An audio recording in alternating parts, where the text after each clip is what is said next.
The button is press. Yes. I am press. Yes. The button.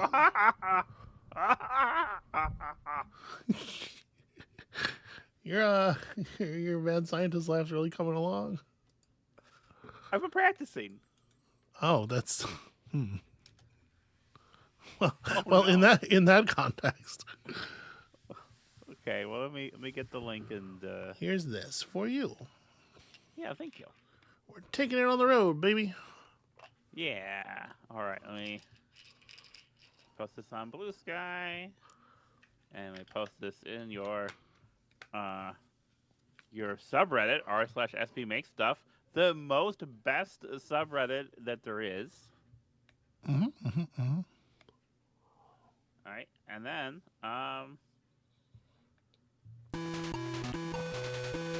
Whoa. Okay, let me adjust the volume of that because it is very terrible. All right. all right, so that look at that monkey. He's just having a time. People are here right away. I do not believe that is a monkey. Amabel, we're going to get to you. Hold on a second. I'm responding to chat. Welcome, y'all. Welcome to Phase 1, the pre-stream. Tio says, got here right at the start. Figured I'd check to see if YouTube was just failing to notify me. Nope, that's me making the stream late because I got hung up on a puzzle.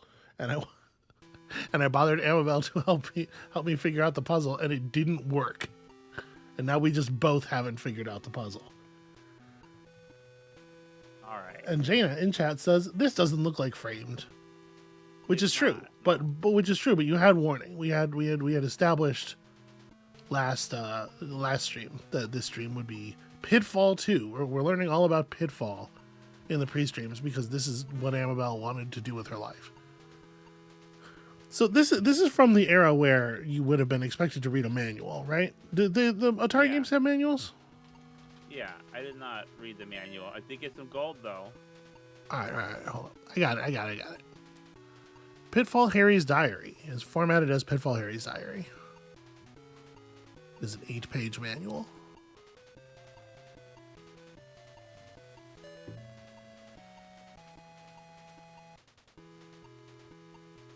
That's an electric eel. Hello, Andra. It's nice of you to stop by. What concert are you going out to? Hey, Steph, how's it going? Welcome, everybody. Welcome to this to all of this Pitfall. Yep. This is more of a game than Pitfall. Yeah, it does seem like remarkably more advanced. This is just the next year, right? Yeah. Hey, Amabel, you're coming through a little quiet. Okay, I'm sorry. Yeah. Next year, first of all, I got a lot more gold. Secondly, there appear to be checkpoints. I don't have a timer or lives. Yeah, and there's a more complicated story of what's going on here. Okay, tell me the story. We were all pretty worried about Pitfall Harry. We sent him and his niece Rhonda, along with Quick Claw the cat, on a treacherous journey to an underground cavern. Well, not a word was heard from him, until today. We now present you with Pitfall Harry's diary, the journal he's been keeping in the Lost Caverns. It arrived this morning by Carrier Condor. Typical Harry. That's pretty good. All right, so before you start reading, let's get your gear together. Here's the basic setup. Insert the cartridge into the game system, then turn the power on. You can jump. You can descend ladders. When Pitfall Harry travels by balloon, the balloon will follow the left and right movements of the joystick.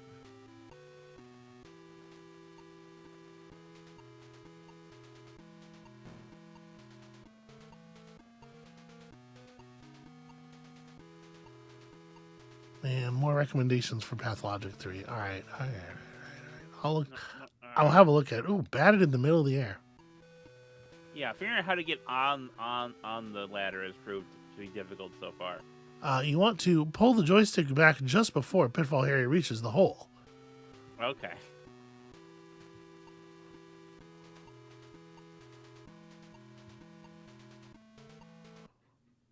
Damn it. Okay, at least it worked. The journey ends the moment Rhonda, the Raj Diamond, and Quick Claw have all been found. So that's your deal.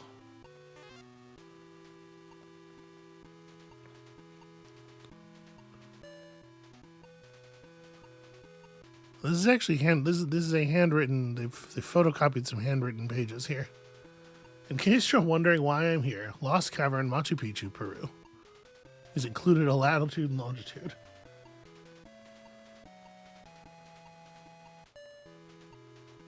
Okay. A lot of screens, too. My goodness. Perhaps I've gone too far. I'm in an underground cavern beneath Peru. It seems to be a complex maze, perhaps 8 chambers wide and over 3 times as deep. Rhonda has disappeared, along with Quick Claw, our cowardly cat. I am beset by all manner of subterranean creatures in this vast ancient labyrinth, and all because of a rock, the Raj Diamond. It was stolen a century ago and hidden here. So this is how they make it okay. The rock was stolen from elsewhere and brought here. It doesn't belong here. Oh, okay. So it's cool for you to steal it. I mean, it's called the Raj Diamond, right? It's not going to be... This is some, like... It's an Indian stone. Somebody stole it from India and brought it here. Damn it. Nick says in chat, look at that pathetic human normal jump. Normal human. He said the words in an order that makes sense, and then I mangled them. Old friends, if ever you see this diary, I hope you'll read it and come to my aid. Help me find Rhonda, Quick Claw, and the diamond. On the way, let's also look for a stone-aged rat. A large university wants it for research. Finally, lots of stolen U.S. gold bars were ditched here. It's really okay to take the gold. The gold was ours to start with. The more we recover, the more brownie points we will get at Journey's End. And brownie is in quotation marks. Like we're making a deal with some kind of fey creatures. Well, no, I think the brownie is ironic, or he's quoting from another diary. Listen, I was an English major. I know what a quotation mark means. Look at me, I'm mastering these ladders.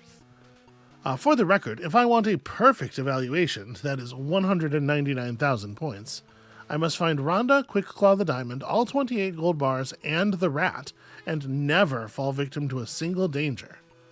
Again, my contract only requires the recovery of Rhonda, Quick Claw, and the diamond. Everything else is gravy. But oh, danger prevails. Poisonous frogs, bats, condors, electric eels, albino scorpions, and leaps over dark voids that dare me to fall to their fathomless depths. All of these pitfalls, Amabel, pitfalls, must be avoided. I'm not really sure what'll happen should I succumb, but it can't be good. I'll check it out tomorrow, and then he's drawn a skull and crossbones here. There's some lovely little drawings in the margins, although some of them are a little racist. Oh, that's trouble. So this, I appreciate this has checkpoints. I think their checkpoint system is a little wonky, but it's also really charming that people didn't know how checkpoints worked yet, right? It's kind of charming that this was the first one, the first game with checkpoints. So we're just figuring it out. Yeah, what happens is I have to get floated through the air back to the checkpoint. That's really funny to me, actually.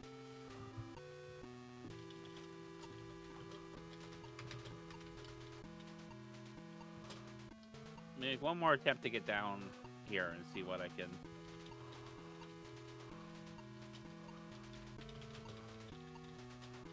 This frog at the bottom of this ladder is problematic. The milkshake duck of frogs. Yeah. Can you imagine if there was a frog that had like... You really got behind it. You were really down for what this frog believed in. But then you found out the frog was responsible for this drawing in the margin of this manual. That doesn't sound great. All right, hang on. Yeah! But you hit the ground hard. Hey, that's a checkpoint. That is a checkpoint. So how are you feeling, like, relative to Pitfall 1? This seems pretty cool. Yeah, this seems all right actually. I might play this some more later in small doses. You know.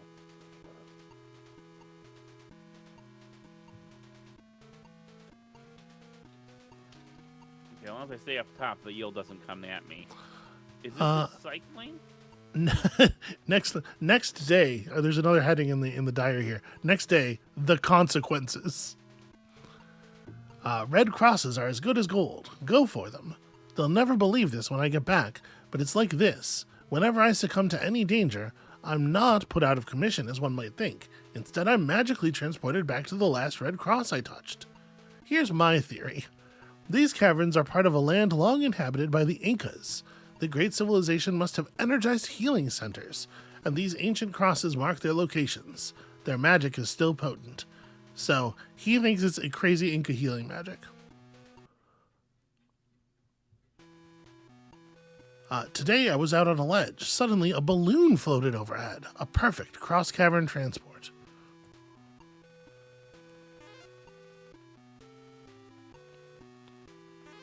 I wasn't about to ask questions, but I was curious. Upon closer inspection, I discovered that these balloons were actually the specimen bags Rhonda was carrying. She must have inflated them with steam from an underground geyser to signal that she was still alive. Dear ever-resourceful Rhonda. Anyway, just jump up and hang on. Float above the ledge you're headed to and wait for a bat to burst the balloon. That's the only way to let go. Careful now. You want the bat to get the balloon and not you. Oh yes, balloons only appear up and down the length of one specific shaft. But weird. I guess Rhonda must be at the bottom of that one. Yeah. When you want to cross a shaft, especially the one with no balloons, stand at the ledge's edge and jump diagonally down to a ledge across the way. Press the red button right before you jump and hold it down as you move the joystick in the direction you're heading. You'll float to the other side or bounce off the shaft walls. Crazy. This is madness. Hint, draw a map. You're being told to maintain your own maps. Yeah, that might have helped. So I'm a little stuck at this point. So, you know what?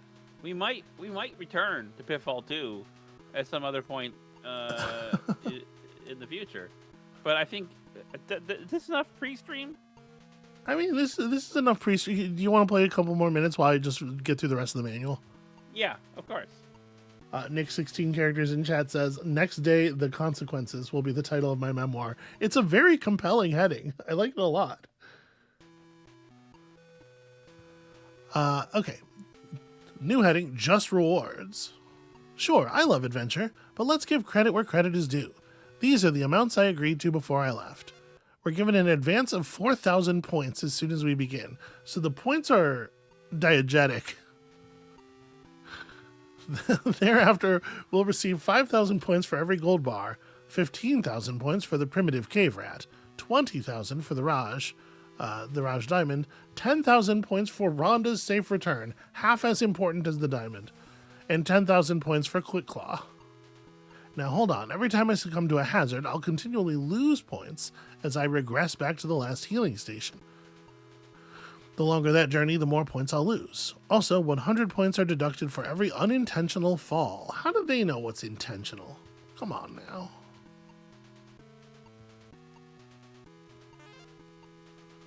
While floating on a balloon today, I realized that it is unfair of me to take all the credit for what we do together. I hereby establish the Activision Cliffhangers, open to any co-adventurer who collects 99,000 points or more, which is half of what we were told a perfect score was, approximately. Send me a photo of the TV screen showing your qualifying score, along with your name and address, and I'll send you the official Cliffhangers emblem, and there's a picture of it here. Be sure to write Pitfall 2 and your score on the bottom corner of the envelope, okay? I don't know if this would be like an iron-on patch or... But there's a little picture of the emblem. I'm gonna see about putting this on the screen in a second.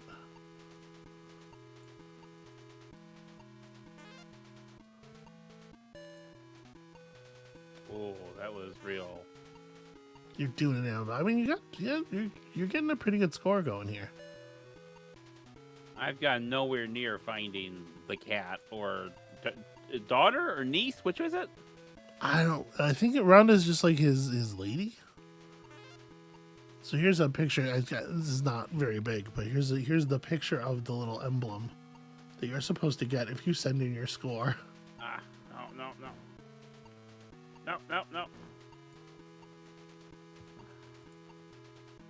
All right, you're putting that on the screen. Yep, they saw it. Or they saw it. Okay.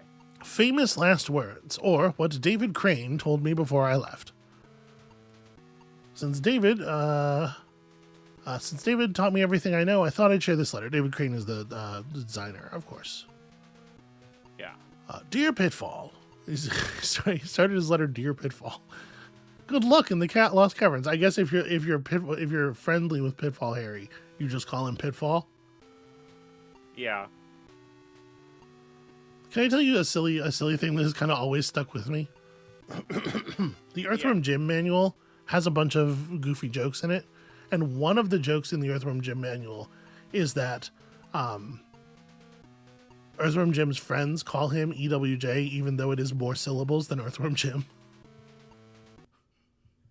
That's pretty good. for some reason, that really tickled me. So good luck in the Lost Caverns. Here are some tips that'll help you.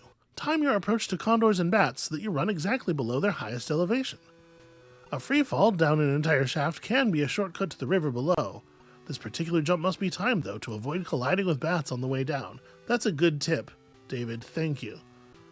If you're unintentionally falling down a chute of ladders or past many levels, hold the joystick to the left or right. The underground wind will slowly move you in that direction. That's interesting.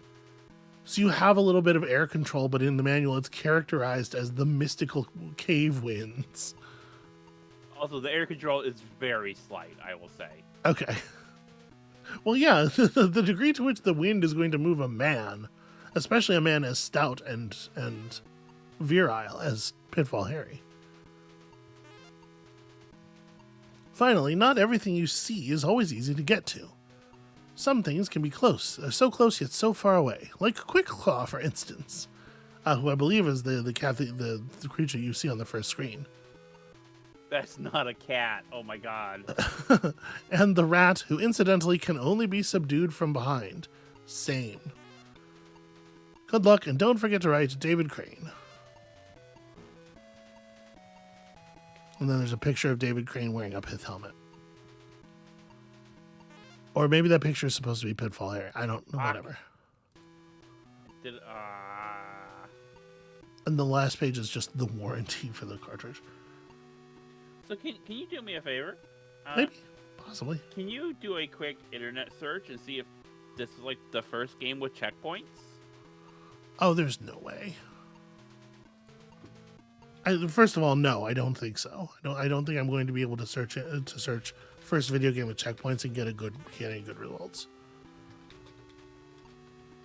My guess is I will have to. This would be a little bit of a research project, you know. Okay. Well, I think that's enough. So if you can take us to the cave, I will. Yeah, get out of this and get. This is not a trivial search to paw through. Okay. All right, to the cave. Wait, that text is supposed to be gone. That text is supposed to be underneath the image.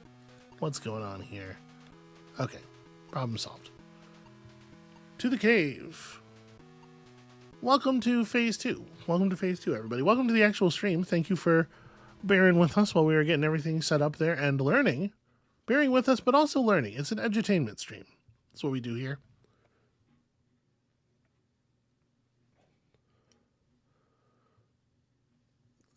Jaina suggests that perhaps Pitfall Harry had a lot of beans before the expedition, and cave winds is just a polite euphemism. Could be. Hint, draw a map, Amabel.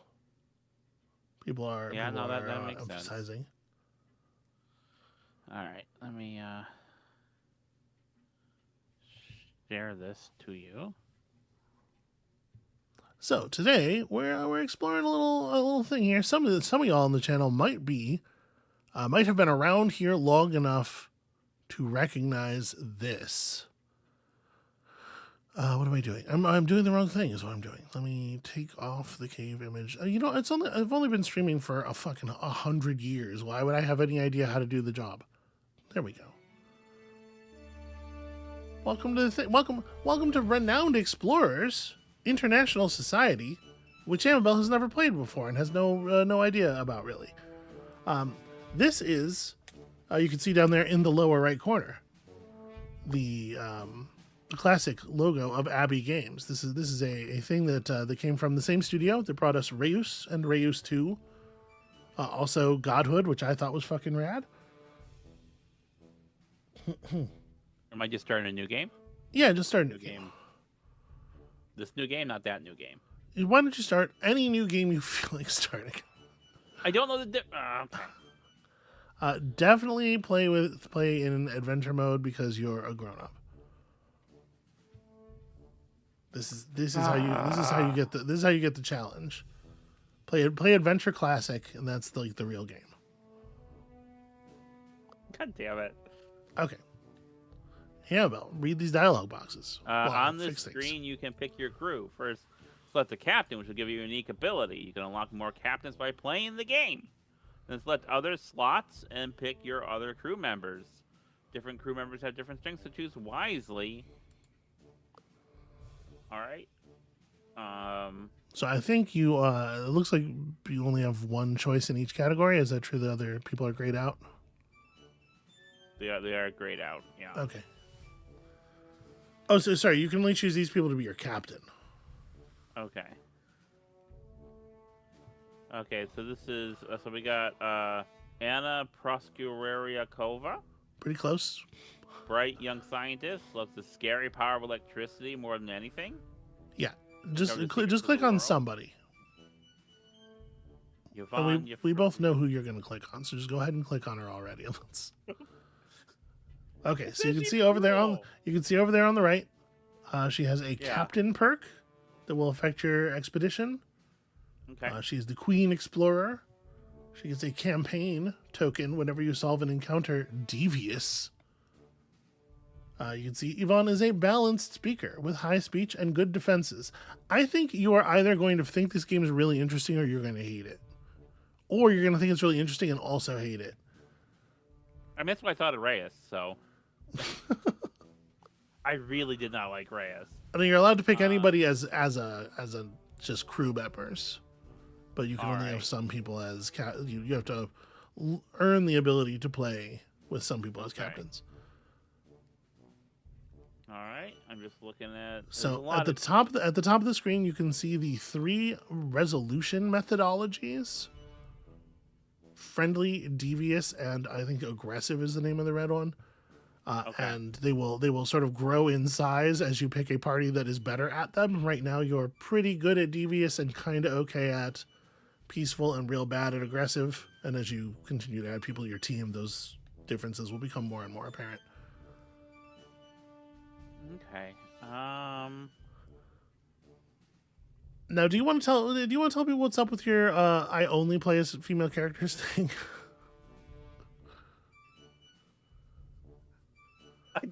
I don't know how to. I mean, what? So that should make this process a little. That should make this process a little faster. So Amelia is a defensive. Would you? Okay. All right. So, a genius biologist from Krakow University is a defensive scientist with great overall defenses, and you can see now your green and blue resolution methods are big and powerful. Amelia does best in devious and friendly crews, as long as there's someone else to go on offense. Okay. Well, let's get someone on the offense, I guess. Okay. Well, this lady. Oh yeah. Okay. So notice also there are some tags associated with each person. Dolores there has a level of quick thinker and a level of athlete. Okay. If you click on your others, you can see what their tags are. Archaeologist and naturalist and beguiler. She has 2 levels of beguiler. Yeah. Oh, recommended crew go devious or friendly with Kiwi or Agatha. Well, I'm not gonna do that. Yeah, you can just feel out your thing. Listen, you're here to learn, not to go on win an adventure. necessarily. I mean, it looks like a winner to me. Yeah. I do like Dolores a lot. Pretenders. Welcome to Renowned Explorers. Your goal is to achieve the most renown possible and beat your rivals in the race to the title of Most Renowned Explorer. Renowned Explorers uses unique concepts. I will say in goal. in the defense of the Abbey, they are, I believe, from France, or the English is not the first language of the studio, so right. So unique concepts like strategies and systems. All right. While playing, remember one thing: it is all about discovering treasures and stories, but also strategies and systems. As many new concepts, it is quite challenging. Learn about the concepts here, or learn the hard way as you play. I'll do this the hard way. Fuck the tutorial. All right, I will try to patch what you just skipped with my knowledge, but you're skipping fast here. You want to make a big entrance, find the burial site of Saxon kings. I have fun at your cool sounding concert, Andra. I hope you enjoy it. Found somewhere on the mainland of Britain, but King Ebert's grave remains a particular mystery. Is that true? Amabel, use your knowledge of history to tell me whether that's true. Egbert is not ringing any bells. Okay, it might be made up. I don't know. I mean, there are people named Egbert, but like a King Egbert. You know, a lot of my knowledge of like Anglo-Saxon kings really starts with Alfred and his brother. Sure. And sure. Go back further. Freddie and his brother Jason. No, King Alfred, the cake guy. Yeah. Oh my God. Yeah, then they fought each other in that barn. And I saw it. You know what I really like about one of my favorite king names is Athelred the Unready. Athelred Unread. And people think that means, oh, that guy just wasn't ready for it. But actually, Unread means badly advised, and his name means like wisely advised. So it's like smarty pants to dumbass is what his name is, and I think that's very good. Okay. Time for adventure. So there's the ultimate goal here. So you're going to be moving along a node map here. Let me before you click anything, let me advise you on a couple of things. Up at the top of the menu, the very top of the screen here, you have a bar telling you mid top. You have a bar telling you the name of the current area. To the left of that, you have your remaining resolve. This is your expedition HP.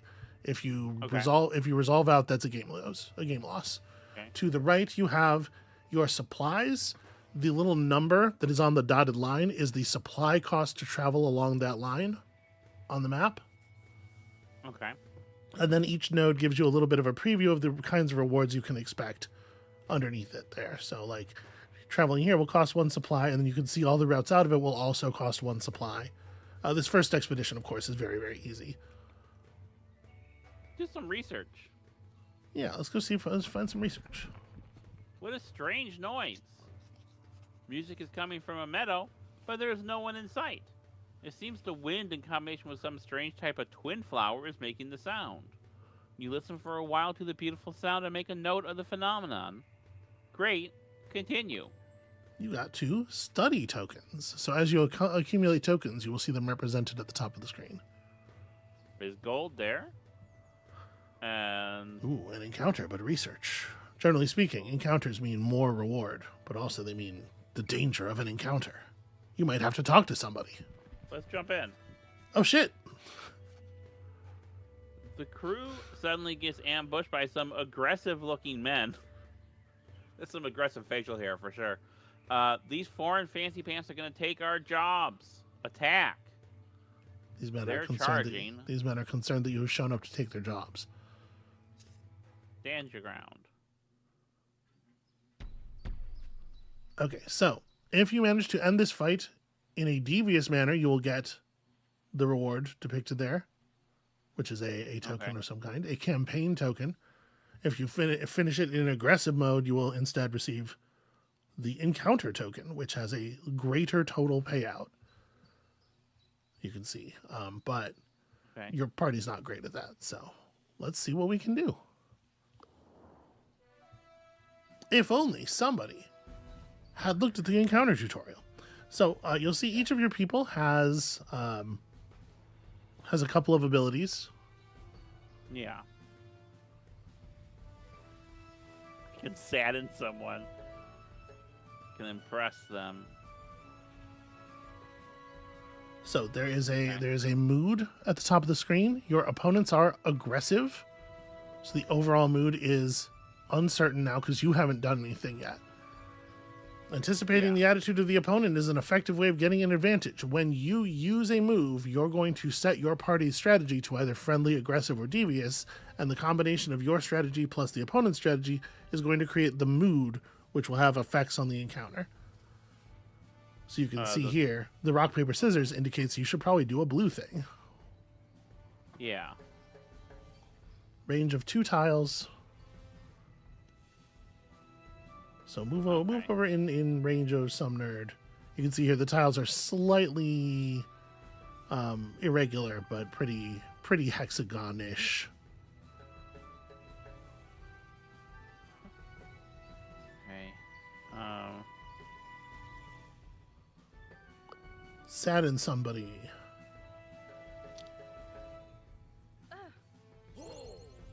Very humiliating. Very humiliating.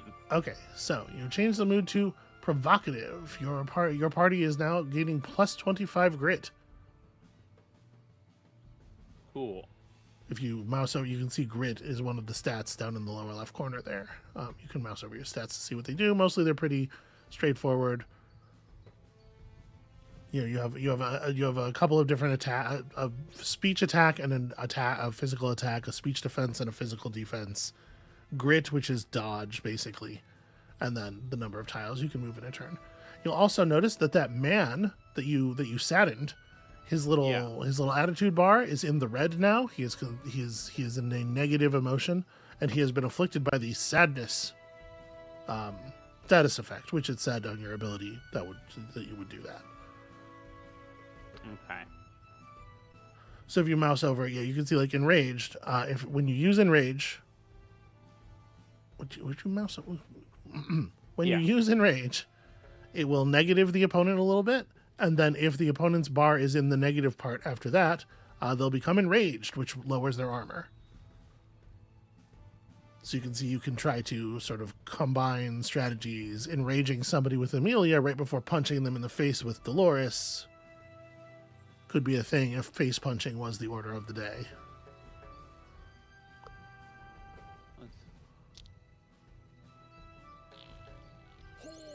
Got him.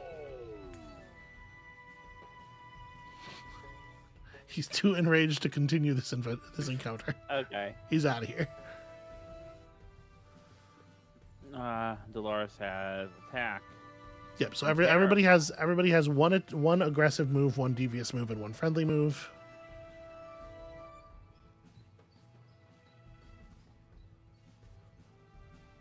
And you can see her physical attack is higher than her emotional stuff, and her 2 different emotional moves scale differently off of her. Everybody's better at being either devious or friendly. You see? Like she gets 100% scaling on devious, but only 80% on friendly. Got it. And he'll become terrified, lowering his attack. One thing about this game that we're gonna talk about a lot of things about this game. One thing that I am going to say I think is objectively the case is that these animations are delightful.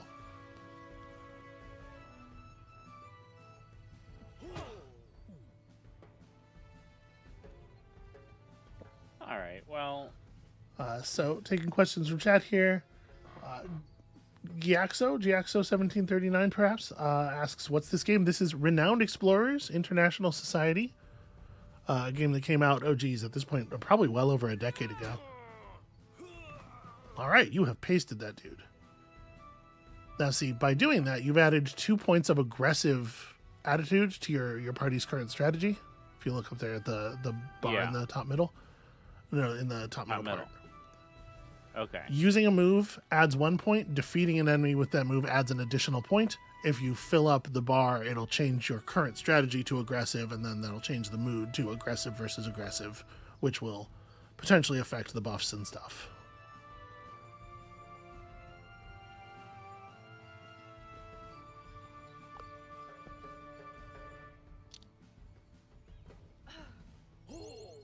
Go. Deeply humiliating attack.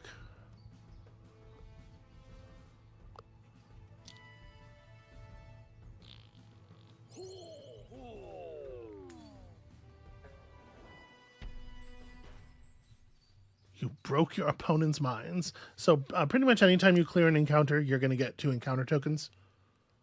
Okay. And Amelia here has received a buff from completing the encounter in that way, and then you also got a campaign token because the battle screen told you that you would if you completed it this way. Yeah. So you're accumulating all these tokens. They don't turn into resources until the end of the expedition. For right now, you're just gathering tokens. Okay. With the situation solved, the crew can continue exploring. Yvonne is baffled by the fact that these men thought that shepherding or mining was of any interest to you.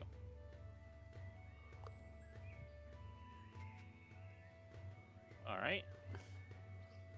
Hey, Lazuli, welcome. This is Renowned Explorers International Expedition, a game that I played quite a lot on the channel in its very earliest days. So 10 entire years ago. Oh, nice. You found the hidden hoard. On every expedition, there's a hidden hoard to be found. On these occasions, fate smiles upon you. What do you want? What kind of resources do you want? So for each resource, yellow, blue, and green, there's the big token and the small token. You're getting 1 big token of whichever type you like. So you'll see that the 3 resources are used to buy different kinds of things later. For right now, I'm just going to let you feel it out. Just pick something. Try not to explain too much right away. Okay, I'll get a juicy secret. Okay, hey, look at that. Look at that note over there. That's fucked. No, not that one. The one with the 17 icons underneath it. Okay, yeah. Challenges and cultural challenges, so treasures, and we love treasures. All right, yeah. Let's check this out. Next to a mountain, you see what appears to be a Saxon castle. Looks quite old, but frankly untouched, which might be due to the remote location. As you approach the castle, you are certain that it is abandoned. The gates are ajar, and across a small courtyard, you reach another smaller gate. The gate leads to the castle entrance. You see all kinds of Saxon decorations. The room is filled with doors, hundreds of doors, 1,000 doors. Amelia mentions that some castles like these are cursed. You can get lost easily, but sometimes treasures can be found. What will you look for? So mouse over these buttons. Let's see if they say anything on them. Okay, looks like no. You're just going to have to pick a strategy here. Go by vibes. My usual strategy is to walk around aimlessly, but as you know from watching streams, dear viewers. But or just being in life with you, yeah. Wow. I was not supposed to be. King's bedroom. You weren't supposed to take that so harshly. There are bedrooms in a castle such as this. There are many bedrooms. Okay. A good scouting job might improve the odds of finding the king's bedroom, where he kept his toys like a miniature knight. What will you do? Let's find that bedroom. After finding many uninteresting rooms and a lot of low-key bedrooms, you finally find a hall with a red carpet that might lead to the royal bedroom. Unfortunately, Amelia triggers a trap that slowly closes the entrance ahead. The whole crew needs to get through it in time in order not to get lost. So yeah, you can see here, 30% base chance. You have 1 level of quick thinker in the crew, so that's helping here. You're better than a coin flip to make it.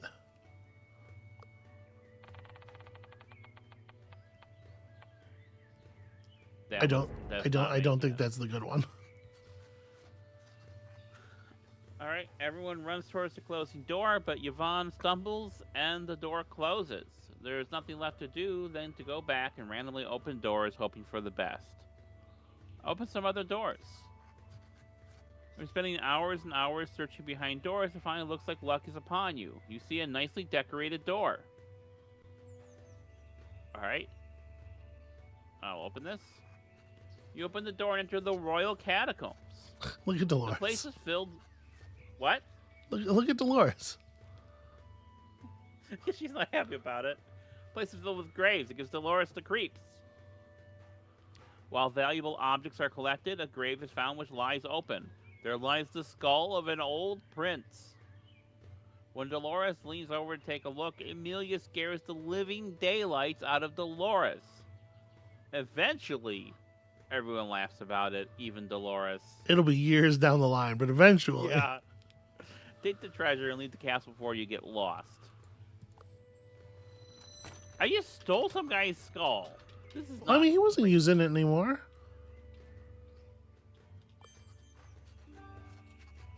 You make your way towards the gates. You are glad you did not get lost forever in the castle with the 1,000 doors. You take one last look at the castle and at the treasure you found before continuing your journey. I will say that is not really historically accurate for a Saxon castle of this period, but all right. Okay. Great, continue. There being 1,000 doors, or so you have adventured enough to be allowed to camp. You can see down there in the lower right. If you want to mouse over that little bar. Okay, it doesn't give you information anymore. Yeah, go ahead and camp. The crew is gathered around a special campfire where stories are told or even created. You pick one story every expedition from your hand to upgrade and transform your crew. Finish a game of renowned explorers to unlock more campfire stories. Yeah, every character has a number of special cards that can contribute to your camp deck. You may choose to discard some of these cards if you would like, but you're just gonna play one thing here. So, do you want some yellow tokens? You want some blue tokens? You want some encounter tokens?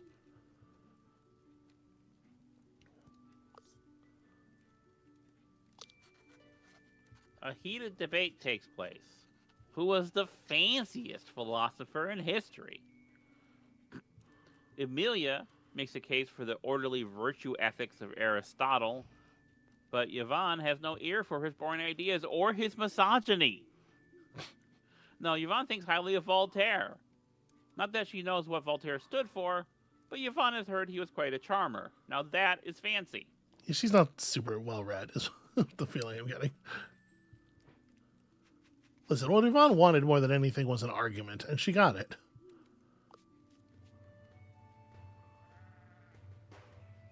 So that purple node will, I believe, end the expedition when you go there. You still have 4 points of supplies, so you might continue running around and gathering tokens. Okay, that's 1, 2, 3, 4 that way. Well, there's a node down there that Yeah. you suspect will pay out supplies too. We saw it Yeah. from... But that'll be less than I won't be able to get back there in 4. But I you have 4. suspect it will pay out supplies. But I'll get one. Right.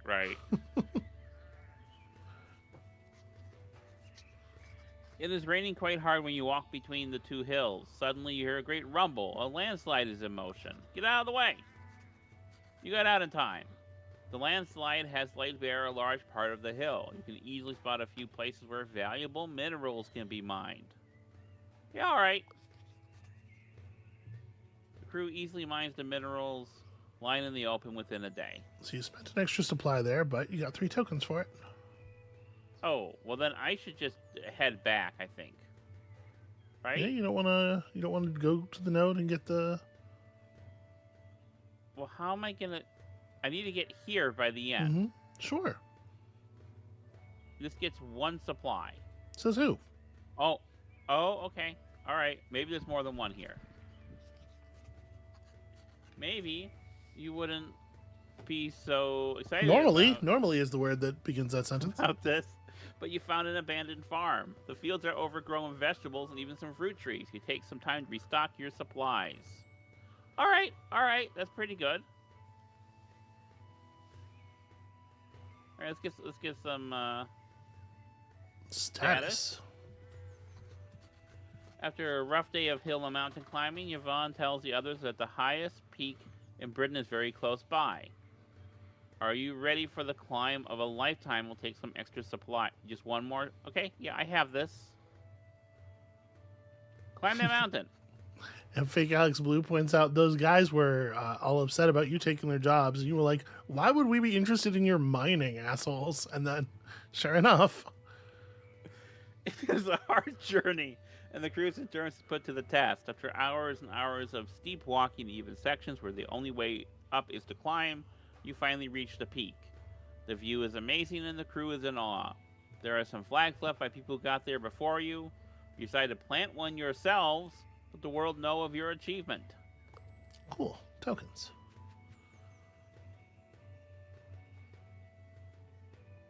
Alright, let me go over here. You walk down a small path, you hear shouting and screaming coming your way. 2 thieves are running from an angry mob. Since you are blocking the path, one of the thieves asks, "Please, traveler, we have no time for you right now. If you let us through, we'll give you some compensation." Take the bribe and let them pass. Decline and stop them. I mean, I don't... In terms of just raw resource output, fighting them is going to be worth at least 2 encounter tokens, because you always get 2 encounter tokens from doing an encounter. Yeah. You cannot be bribed. Stop the thieves. Stand your ground. All right, starts a rank 1 encounter. Nice and easy. Oh, look at that. All right, start encounter. Yeah, they're aggressive.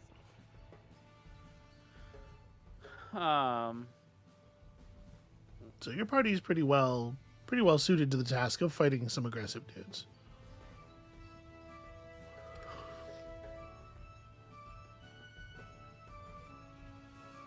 Yeah.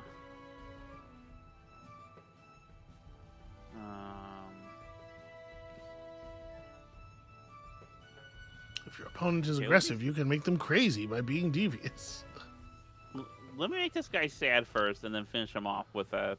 Ooh. That guy's got a lot more HP than the last dude you were fighting. I see that.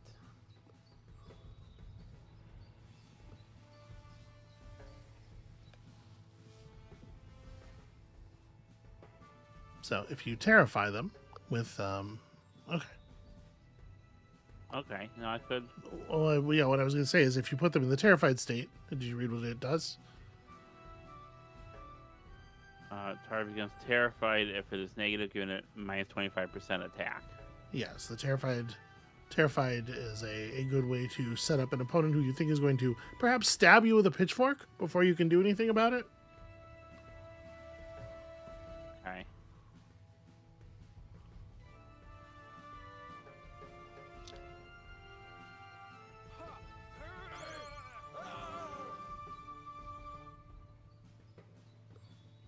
She's cutting a sick promo over there.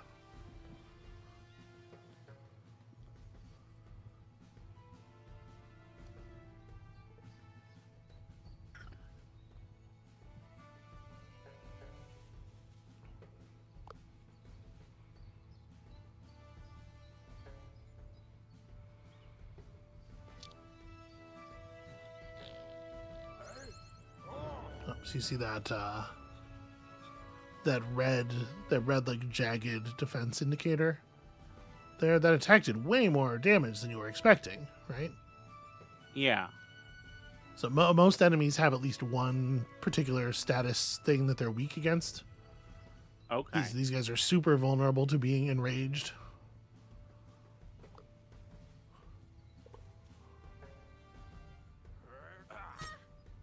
Ow. That said, they are prepared to stab you.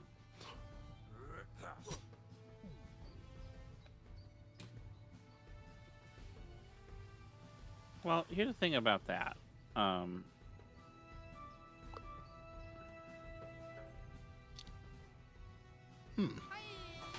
Why? Oh, that was how much... Okay, I misread that. Okay, I see. Are you trying to finish the encounter aggressive for the extra reward? Okay, that makes sense. So Dolores hits the hardest with the aggressive moves out of your party. And this guy, the guy with the red status effect, has his armor reduced, right? You've enraged him. She won't quite get there though. Well, let's move Finish the you here. job. Well, let's see. Oh, I was hoping it would show me the bar, but all right. It did, and then you clicked.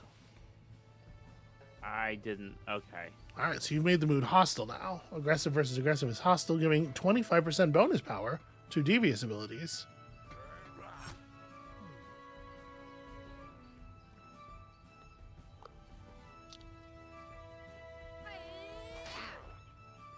It turns out a whip's not actually a very good weapon. It's like very difficult. No, but it's hot when she does it, so I'm not. All right, well you took home all that extra campaign token there.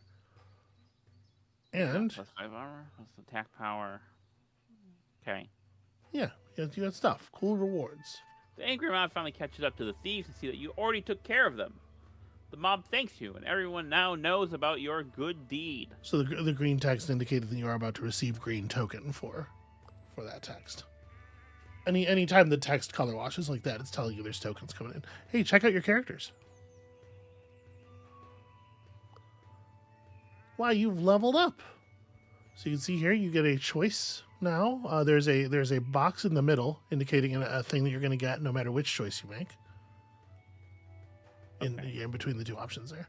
So you're learning the deride ability, 125% speech scaling, and it enrages people. Pretty good.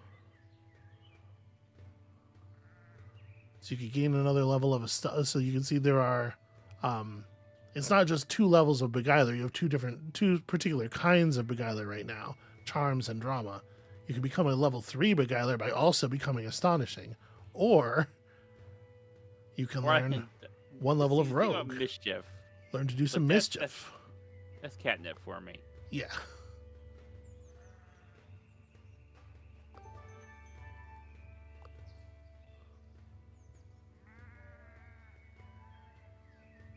And what ability is she gonna learn?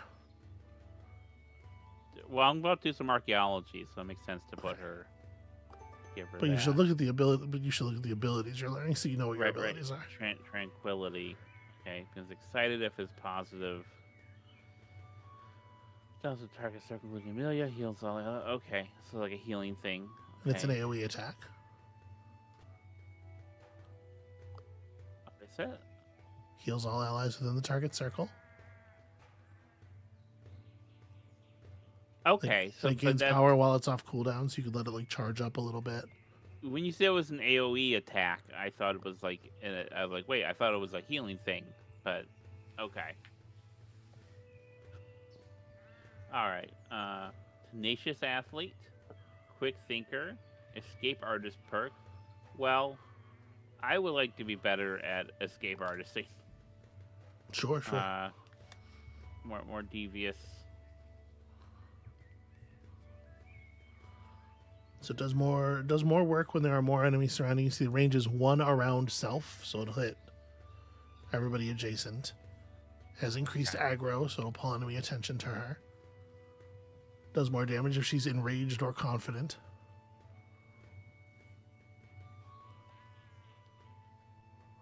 Okay.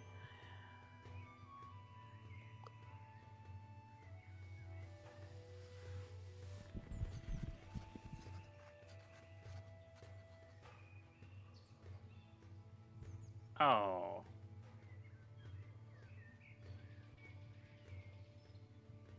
The burial site of the Saxon Kings must be somewhere around. Once you get to this expedition, will come to an end. You can come back to this place when you wish to continue later. Are you ready to go? Onward! The crew searches through the hills and quickly finds what they were looking for, the Saxon burial site. One of the tombs is of King Egbert, a particularly mysterious figure. Finding its secrets will surely skyrocket your reputation at the renowned explorers. However, you hear a familiar laughter, ... Oh no! ... Who could it be, Amabel? Behind you stands the French explorer Rivelux. who is considered to be the most promising of the renowned explorers. He speaks, "Thank you, amateur. Under Rule 24B of the Explorer Mandate, fellow explorers should help each other out. I really need to excavate King Egbert's tomb to gain another honorary title. I'm going to explain how I worked hard for this treasure." Rival, he's a rival. Amabel, you have your own personal Gaston. And check out his crew of. His crew's pretty good. The snake is a. Look at that friend. It is a good friend. He continues, "These my explanation wasn't clear enough. Maybe my strong friend Tommy can explain the situation better while I plunder King Egbert's tomb." Can you lean in on your mic a little bit more? Before Yvonne can stop Rivalou, his crew fighter Tommy steps forward. "Nah, little explorers, beat it. He's not letting you pass. Defend yourselves." It's a 2-star encounter. This is as tough as all your previous encounters combined. So, oh boy, this is a lot of folks. So read the outcomes here. So if you finish this friendly, Tommy thinks you're nice. If you finish it devious, Tommy will be emotionally hurt and you'll get a campaign token. If you finish it aggressive, Tommy will be impressed by your skill. I'll probably try to be devious. Your party's certainly best at being devious.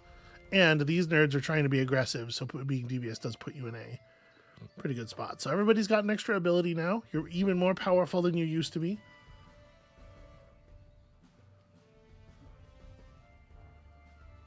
Fake Alex Blue notes there's a good selection of hats on your opposition crew here. Their hat game is strong.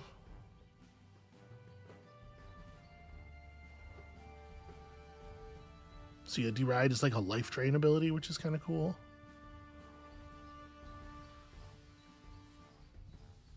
Do you feel like you got this? You feel like you can handle this situation? Yeah, I'm just trying. So if you look at the health bars of the enemies, I believe the deal is each notch is about 10 HP.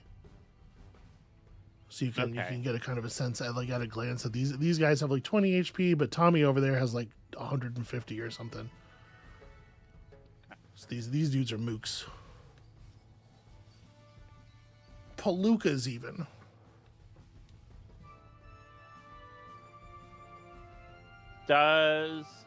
Is there line of sight? If you click on an ability, you can see where it ranges. For the most part, no. You can like shoot. You can ability affect people through rocks and stuff generally. You also can, if you note to the right of the end turn button, there is an undo button. Okay. I believe it won't let you undo anything where you've had to roll a die, but you can take back moves and stuff. All right. You have set the mood to provocative. You have dealt with an enemy. Too enraged to even continue the fight. That man is just having a tantrum.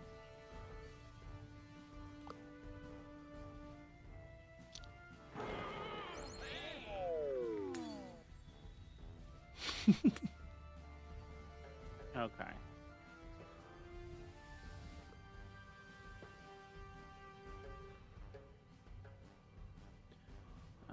Devious. Okay. Saddened.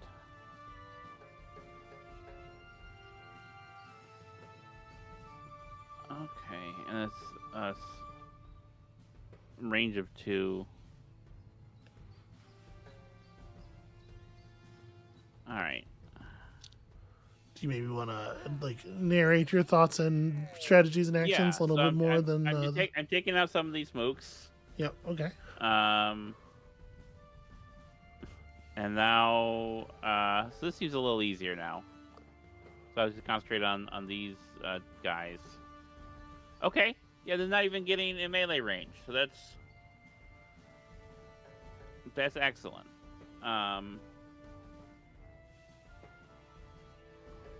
Tommy's the boss. Defeat the boss is the goal. So I don't necessarily need to deal with. Yeah, I believe it is the case that if you take down the boss character, the fight ends. It's been a while since I played, but I think that is true.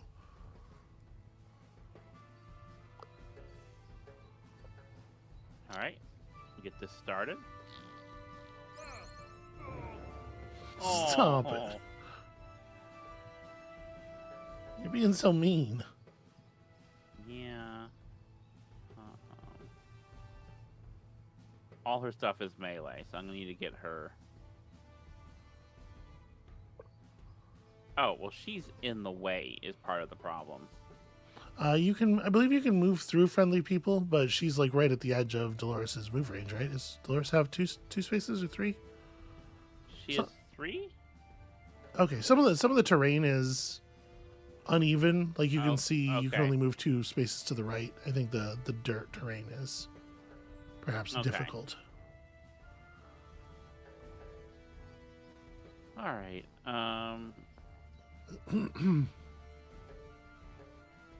Get her closer then.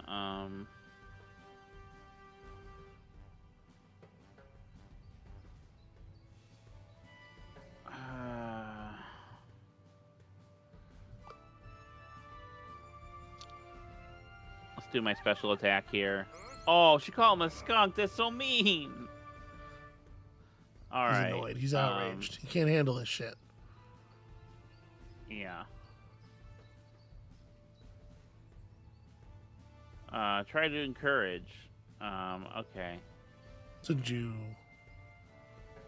want to become familiar with these status effects? There's Yeah. a handful of simple status effects here. Her becomes confident if it is positive, but I don't know how to see what those are. Well, I mean, it's describing it right there. Given a plus 25%. Okay. All right. Yeah, each one of the status effects just modifies a stat by some amount.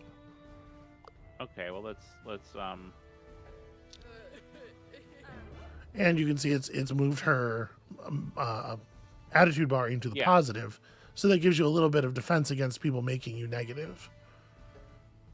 To bum you out, they would have to overcome the encouragement. Oh, just hard whiffed his attack because of all your grit. All right.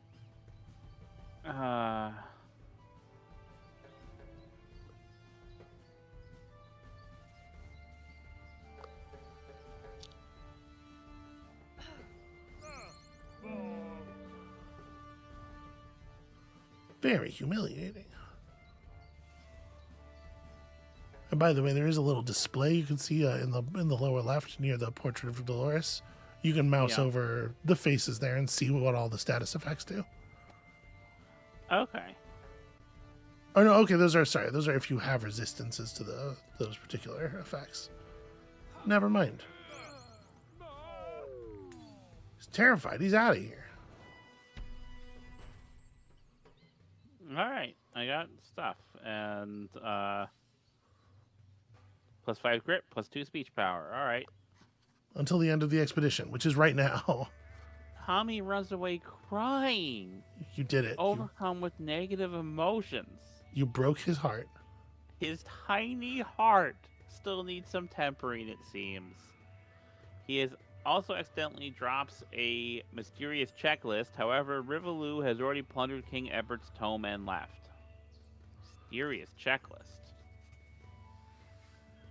The crew quickly turns to the mysterious checklist you got from the encounter. It seems to be some sort of agenda or scheme. Yvonne takes it and reads it out loud.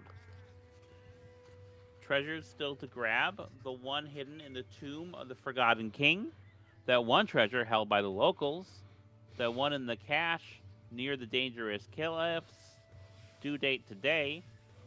It seems Rivaloo was going to nab some more treasures. You might be able to get one before him. Which treasure are you going to chase? Let's investigate the tomb. There is another tomb around here. Maybe you can outsmart Rivaloo this time. Who will lead the investigation?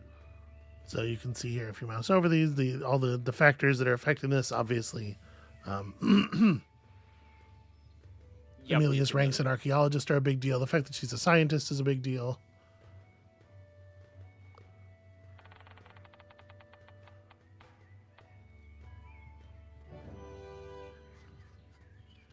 Searching the other tombs before Rivolu comes back was a great idea. Investigating the other tombs around yields some knowledge, and you find the mentioned treasure. Amazing. 5 study, random rewards. Gain a okay. See what we got. Sword of Justice. A ceremonial sword used by kings to enforce the law. So these big fancy treasures, you can just take some tokens, if that's how you want to get down. But they tend to have also other cool effects that you can choose instead. Yeah, well, I'll like one encounter token at the end of each expedition for each level of athlete in your crew. Yeah, that's all right for y'all. With this last find, your expedition still concludes on a high note.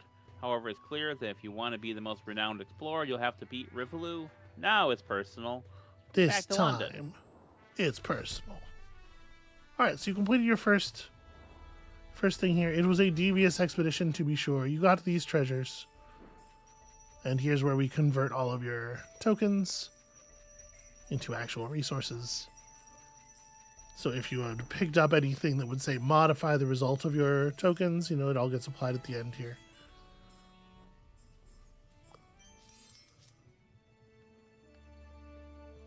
Okay, small discoveries, interesting findings from some inspiring upstart explorers. Exotic location uncovered in the Saxon Grave Islands by promising explorer Yvonne Lefavre.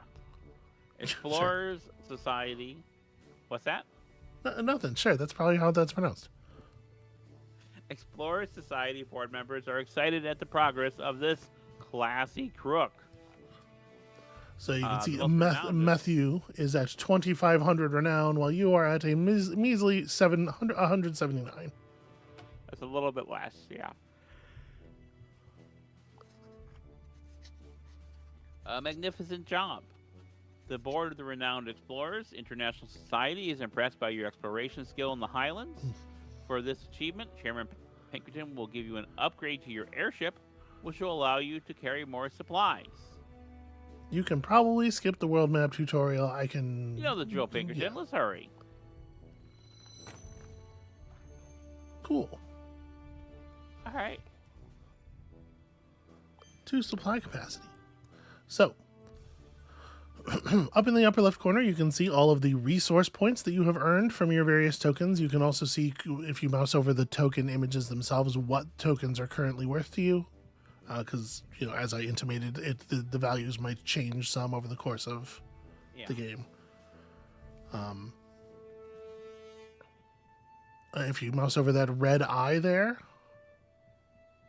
just above where you are now, that's Insight. You can spend Insight on the world map here in between expeditions using those buttons at the bottom to get you some extra tokens. And then there are also like shops, the other 3 buttons at the bottom, where you can spend your resources to improve your crew in various ways. So let's go look at that. Look at all that stuff. Also, they want you to click on the big blue button in the top left too. That's why it's glowing. You can spend research to write research papers here. I would suggest holding off on this for now. We'll do this when we are done with insight spending. Okay. So, item shop. Yep, you can just pop in and out of these shops. So you can see here, each of your crew members has 3 slots. A slot for an offense item, a defense item, and there are things you can buy in the shop here. Trinket, offense, and defense. You do not have a huge amount of money right now. Yeah. Some of this stuff is... If you mouse over like the good gloves, why are these grayed out? The shop's not... Okay, there's an upgrade button on the shop has to be upgraded in order to buy better gear. That's why. So obviously you can improve your function pretty significantly. Some of this stuff is going to be mostly like, armor is going to be mostly math. If you mouse over that good armor there, you can see the trinkets will have more specialized effects. Okay. They'll very often give you like a perk or 2. which might be relevant. Like that machete, I think, gives a level of athlete, if I remember correctly, and you have a thing that values levels of athlete. Yeah.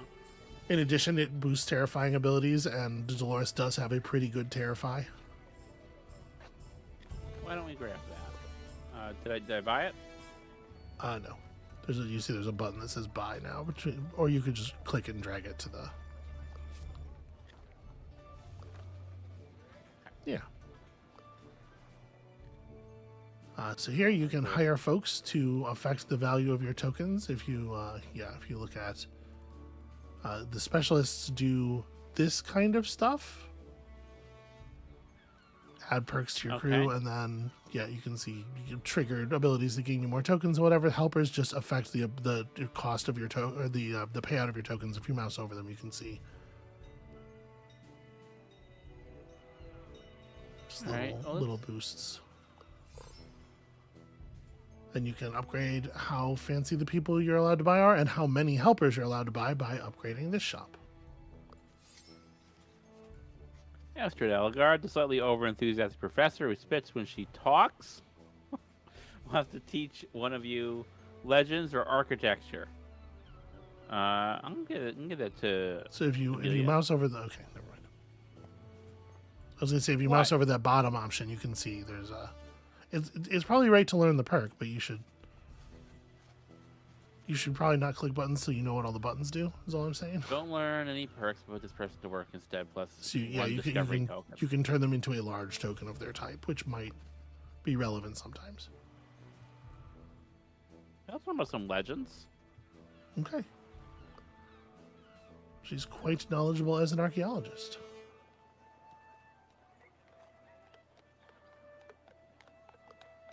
And these are similar. Okay. Wow. Yeah.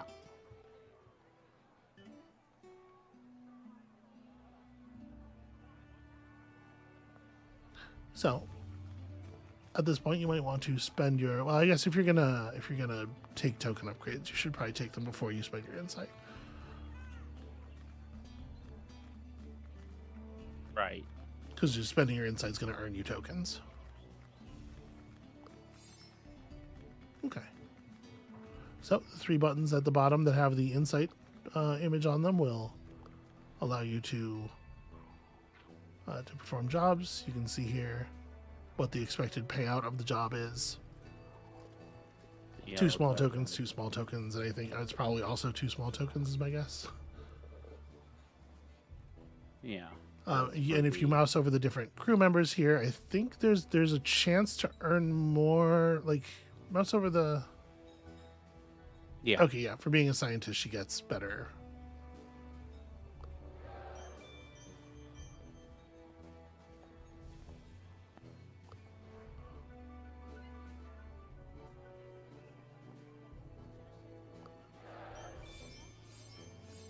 Why don't we just do... Ooh, that's cool.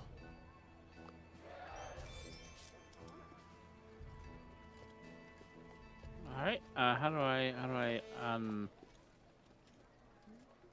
the red down arrow at the bottom is is the zoom out. So don't choose expedition. At the very least, you should spend your research. The big blue button that's still glowing. Oh, right. Okay. So you have a couple of different things you can unlock here. Starting this project will unlock cheaper upgrades for your entourage hall, or the observations will give you other stuff, and you can see there's a little skill trees that allow you to improve your expedition in various ways.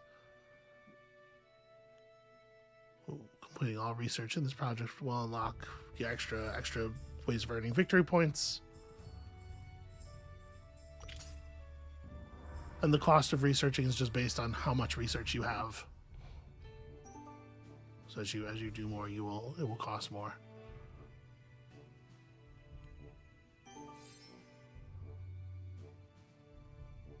Okay, so you don't quite have enough to afford another.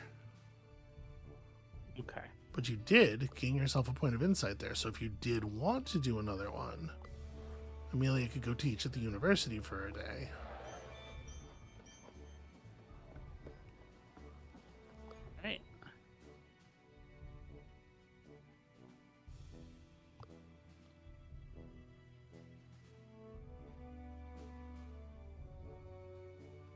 Do you actually want to talk about like what you're doing? Yeah, I'm just looking. There's a lot to. Yeah, but like internalize it externally. Yeah, no, I know. Here, I'm gonna do this one because it. Well, no, I'm already there. I'm already. Hmm? Yeah, so I don't know.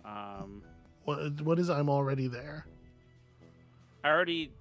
I've already opened this thing. Yeah. It probably just costs more because it's on a lower No, level. just need all the prerequisites. Oh, those are both prerequisites. Okay, I gotcha. All right, well then placing it there is the right thing to do because then that opens. Okay, because you're highly valuing more supply capacity. Yeah. Okay, good. So that's the kind of thing you want to say. Okay, I'm sorry. Right. I know. I'm trying. The all right, so you got 130 status now and 208 gold left over. You want to just like buy some stuff real quick? Finish getting you upgrades at the very least, or like just make your tokens more valuable, right? Yeah. Because you're gonna get more tokens.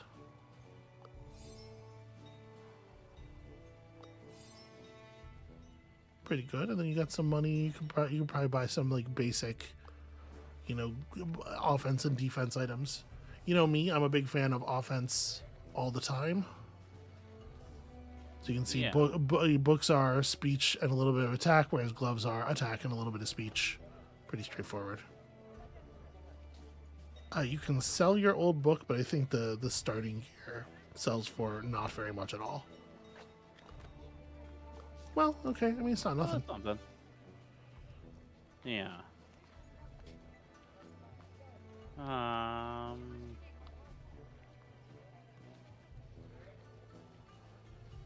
Decent boots. So yeah, notice the boots say for scouts only. That means green party members. So you can't. None of your people. I don't have those. Okay. So you want some more offense, some more defense? Some one defense. That's offense. Wait, offense. Right. These are the. Gloves are for punching. Powers. Gloves are for punching. Books are for speaking. Right. And I have. Okay, so this is a. No, this is +4 speech power, +1 attack power. Yeah, okay. So let's get her this one. Okay. And then sell that.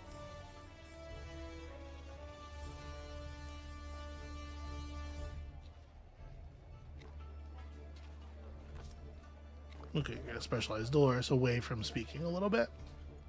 Yeah. All right, I think that's it for. Yeah. Okay. Surviving? You sound miserable. I'm not enjoying this very much at all, but I'm trying to grapple with it, and I want to be entertaining to the viewers, so I'm trying my best. Like, a lot of it's really charming. It's just as a maybe I'm just not someone who does well with this studio. I don't know. I mean, this is like the degree to which this is a board game is. Yeah, no, I know, but it's not. Let's check out a Hungarian fort.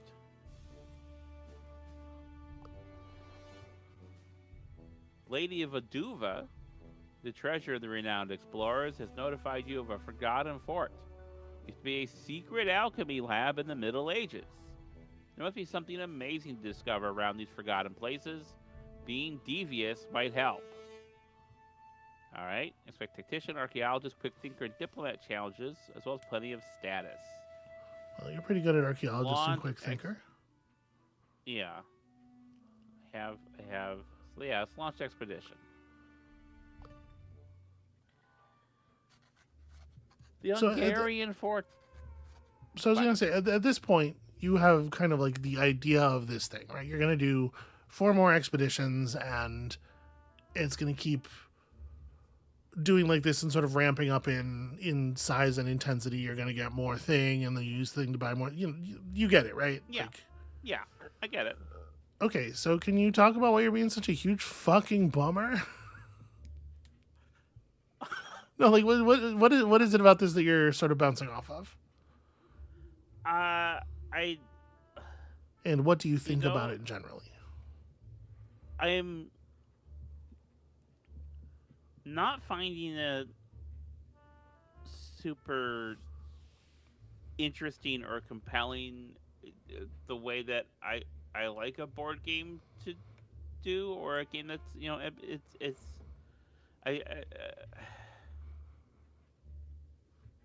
I think part of it too is that there's so many little things that I just can't keep track. It's like how to like it's like a board game, but it's very much a video game. A board game would not have so many different stats tracked with this kind of granularity.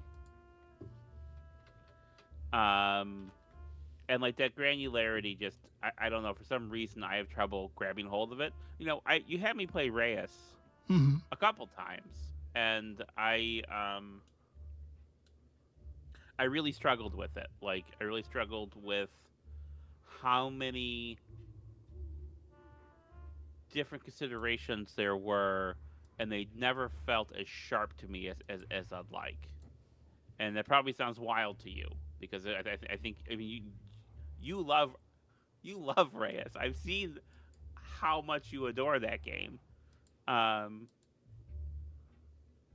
but yeah, this just isn't. I mean, Does that there's answer nothing. the question at all? I'm trying, No, but no, it's I don't. not a super huge amount. No, you mostly talked about how I like it. Um, I don't know. I don't know why it's just not gripping me. I guess there's a lot of things that you show me where I'm like, oh, that's so neat, and I really get into it, and this for whatever reason doesn't. I don't know. I feel like I really like a thing, and then everybody I try to show it to is like, actually, the boo that sucks. It's pretty normal. It's pretty much how everybody always is about everything. It's not true. So okay, do you want to sort of like push on here and see a little bit more, or Yeah, we can do a okay? little bit more. I'm not trying to be a bummer. I just No, you're not. you know I'm teasing. I'm not trying to be. yeah, it's just I'm not it's trying to be a not. bummer. How about that? Handle I'm that. not trying to be like. There's nothing like I'm really overly negative about. I'm just not enjoying it, and like that might sound a little silly, but like I don't hate this the way there've been some things I've really bounced off of. It's just kind of here for me. The Hungarian Forest. With the details provided by Lady Vaduva, you must be able to find the secret fort, which used to be the alchemy laboratory. You enter the forest, there is no time to lose. I'll say the writing's pretty charming. You know. So yeah, you're gonna see a lot fewer like past the tutorial island. The nodes are more complicated. You're gonna see a lot less. Just like go here, get token. Okay, travel cost supplies, but supplies may be found here. There's gold here. Might be an encounter here. Well, let's check. Okay, and then over here is a cultural challenge where archaeologists might be useful. Okay, but this does not connect back up here. All right, let's go here because we have an athlete and a naturalist, so those are, and we'll get some supplies. Oh, you're kind of like you're basically at your supply limit already. A scout could easily get some supplies here. Unfortunately, you do not have a proper scout, but Yeah. so you actually don't. You don't have any ranks of survivalist. Oh, Amelia's okay. a naturalist, or she's different than that. Right. Well, But I mean, there's it's still like coin flip ish. yeah, and the awards aren't bad. Hey, no, No. that was really charming. Yvonne doesn't find anything while scouting. All right, this is research. Well, let's check out and then we'll come back. Let's check out the research. The peculiar properties of the swamp inspire Amelia to jot down some research questions. As you can see, the bar in the bottom right is filling as you're spending time in the swamp. Once you hit enough nodes, you get to do the campfire for the thing. Ooh, there's a treasure potentially at that node down there. Beguiler and Quick Thinker are both things that you have. All right, let's... Through the dense swamp gas, you see a strange silhouette. In the distance, you hear a muffled scream. Someone in need of our help? This part of the swamp is a ravaged wilderness. One crew member must first find a way through. Yvonne claims it's easy to get stuck in the thick swamp ground. A quick thinker might be able to escape. Dolores argues the scream might be provoked by something frightening. A tactician might be convenient when things get out of hand. With these ideas in mind, Yvonne decides who will go first. So because Dolores, so there's in addition to the perks and stuff, each crew member has like a personality that is described in their text, and that will pop up at times. Like Dolores is brave and wants to be in the front, and so you have the opportunity here, because her skill is one of the skills that is forward, you have the opportunity here to let her do that, and if you do that, she's so encouraged that she gets +10 speech for the whole expedition. All right, yeah, let's send Dolores. That's one of the things that I really like about it, is that like all the little interlocking personalities and like discovering things about the different crew members over the course of the expedition, because not all of the mechanics are actually written down. I think that stuff's pretty cool. The ground is getting more rough with every step. The swamp turns awfully quiet. It gives Dolores the chills. Suddenly, you see where the strange silhouette came from. Oh no. Oh no. Dolores screams at the sight of a scary swamp monster.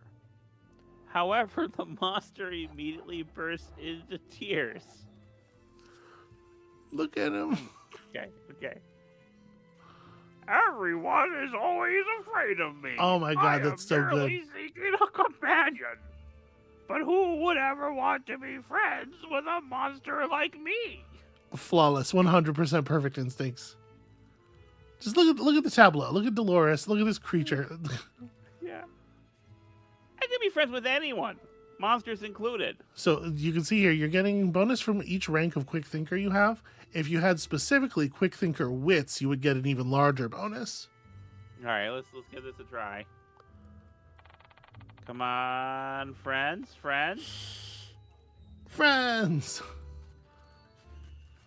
Dolores notices the monster wears a birthday hat. Quickly congratulates him. Happy birthday. The monster is happily surprised.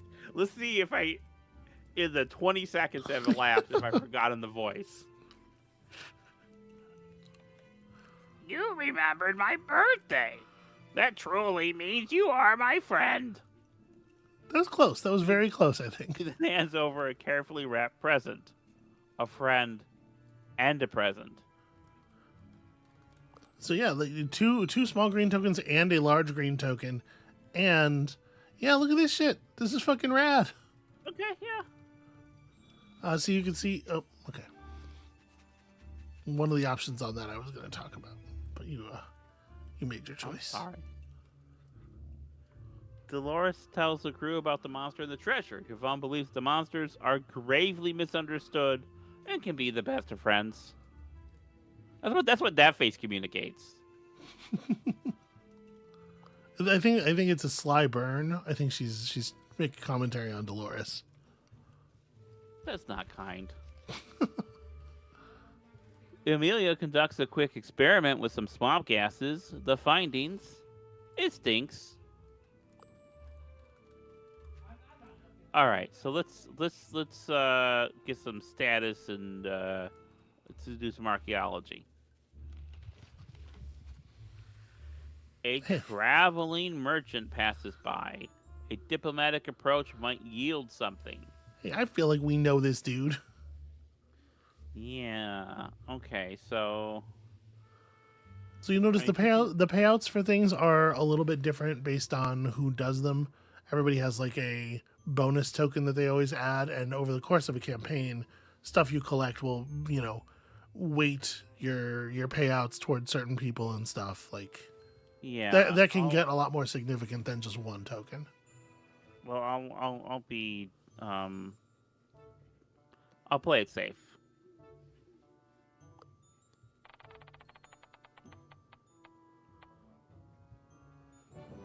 All right. The trader is happy to do business with Yvonne. Hooray, tokens.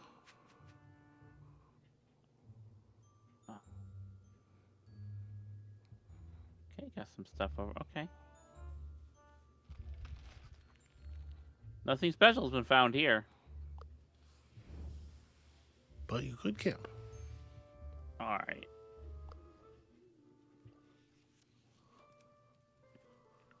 I have a lot of campaign tokens. You do. What like so now that you know what the resources are actually for, you can make a slightly more informed decision here.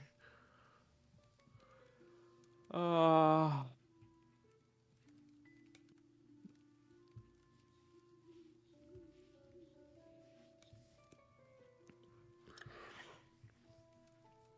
Uh, 5 to 8 research.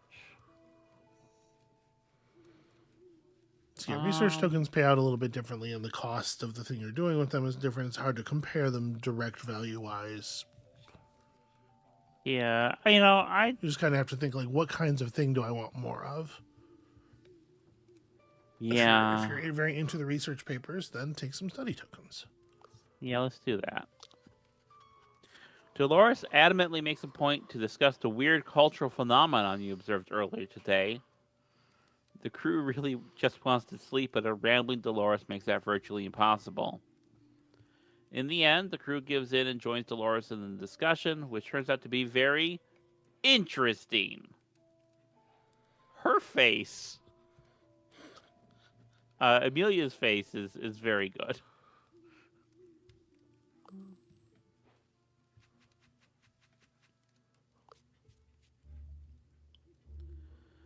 All right. Diplomat archaeology. Oh, interesting. There, you see that? No, what am I looking at? There's a 0 cost path out of that node. Curious. All right. Yeah. Why don't we? As you get Nothing further in, and you get to the more difficult expeditions, it'll be more common for there to be like 2s and stuff. But 0 cost, but it has supplies at the end. Yeah. Okay. Yeah, that sounds pretty good. Let's see what it is. The mustachioed woodland explorers. They are pretty respected in Hungary, Russia, and the Ottoman Empire. They say you're looking for the sinking cathedral. Yvonne considers who should go parley with them. Okay, so the red line here indicates that, yeah, when you fail, there is an actual penalty on this one. So you could just have a little chat, but those supplies would be nice. Yeah. Easy. Yvonne's so good at talking to people. The mustachioed woodland explorers are impressed with Yvonne's courtesy. Yes, yes, you are very polite and respect those who respect us. Please accept our supplies and gifts. You should try growing mustaches, though. We will continue our search for the sinking cathedral. Delightful. You could just like buy some and paste them on.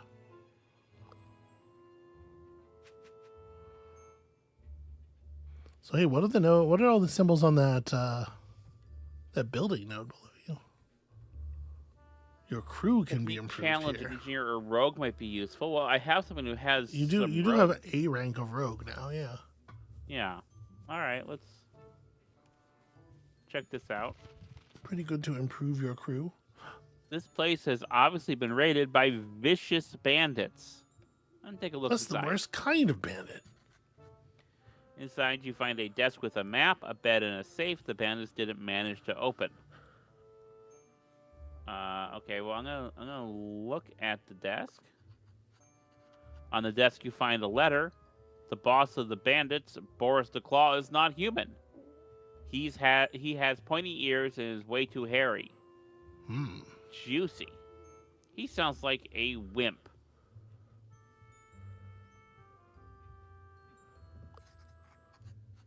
Beside note, you find a map with all the bandits' activity. Yvonne ponders whether to avoid or seek those areas. Interesting. Okay, well, I'm still... Alright, so I'm gonna... search the bed. The bed yields nothing interesting, but the hut is a good place to take a little rest and use the supplies left behind. Refreshing. Alright, I'm gonna try to open that safe now. Wow, Yvonne is on a roll. Yvonne managed to crack the safe to find a small fortune inside. What would you do with it? Ooh. Yeah, I'll use it to fund the rebuilding of this area. Amelia loves that idea. And then I leave the hut. So the large tokens, in addition to being a larger amount of the resource, like the big green token gives you more green than the small one. They also give you some of a secondary resource.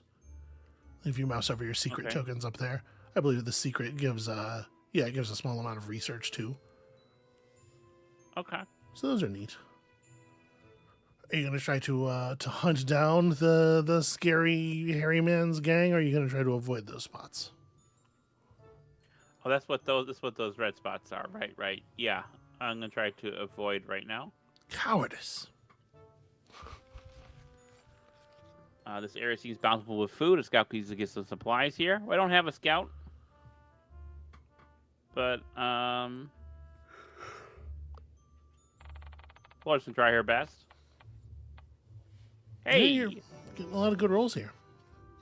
Dolores scouts the area and hunts down some food for supplies. Not to mention some additional tokens.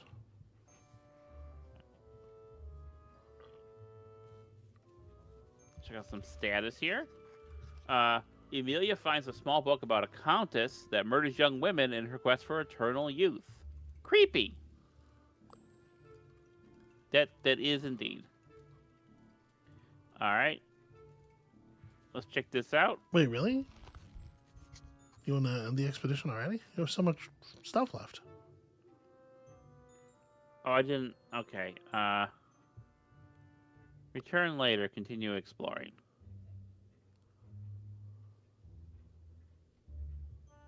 All right. I have It's the purple note, and it did say that on it when you moused over it. Yeah, I'm sorry. All right. Let's check this one out. Wow. Hello. Hi. That I think is supposed to be a he, but again, you're running into a non-English. Okay. I have seen that from non-English speakers before. Hello? Really? Yes, hello. Say what? If you make me laugh within 2 seconds, I'll give you something special. Dolores, make a quick comment. One of those options was strictly better than the other one.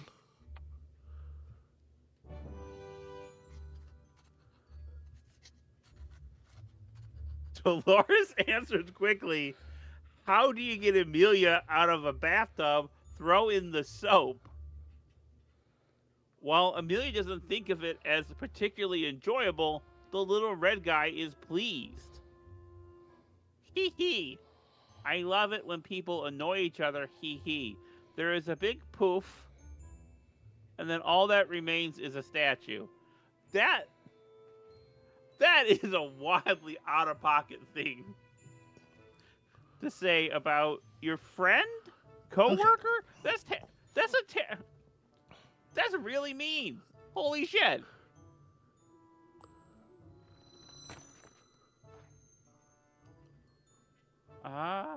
Yeah, I'll get some more study. All right, can you please read the things before you click on them? I did.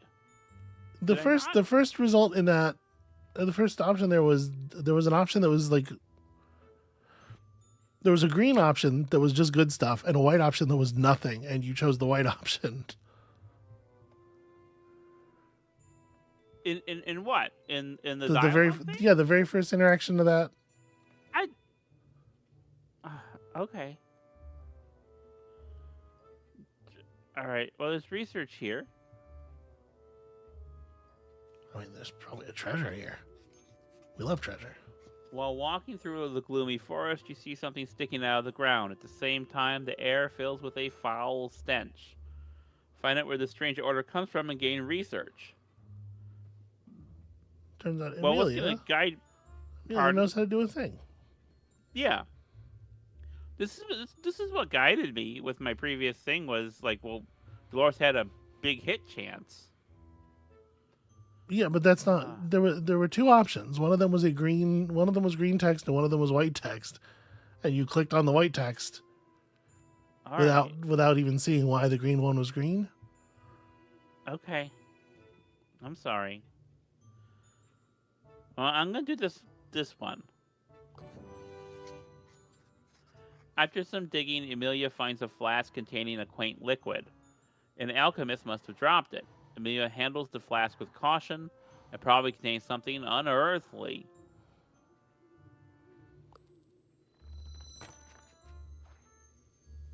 Oh yeah, more treasure. A mysterious liquid with a penetrating fragrance. Yeah, I mean, Not campaign necessarily study the seems... not necessarily the word you want associated with a fragrance. Yeah, companion study seems good for me.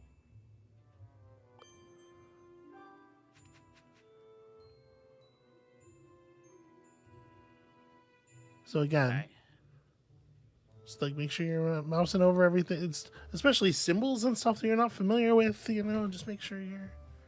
All right. Well, I have 2 supplies left, so I can go back here and then there. Mm-hmm. That's what I'm doing.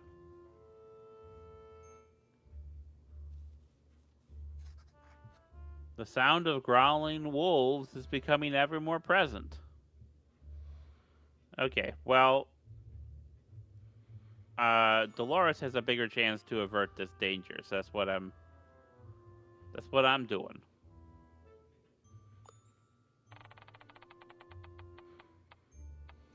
That did not work. Dolores' maneuver fails, and Dolores gets badly bitten before you can flee.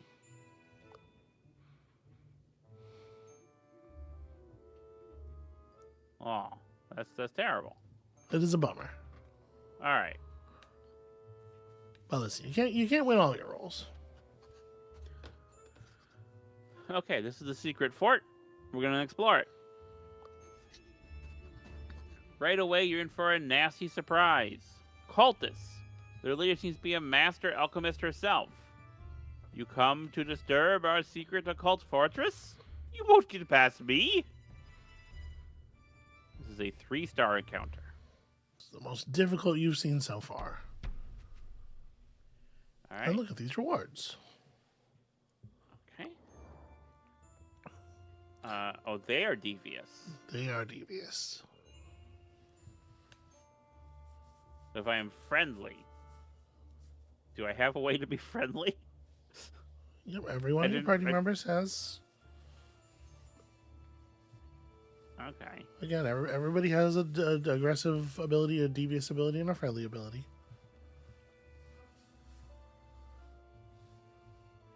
At the very least.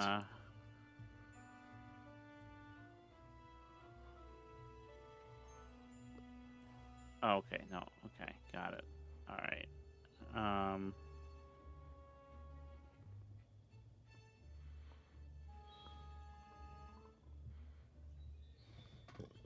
Wait, so this...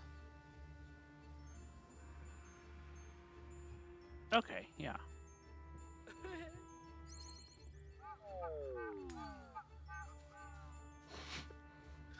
I made the brown cultist confident my cause was the best. That's pretty Yeah, good. you talked him over to your side.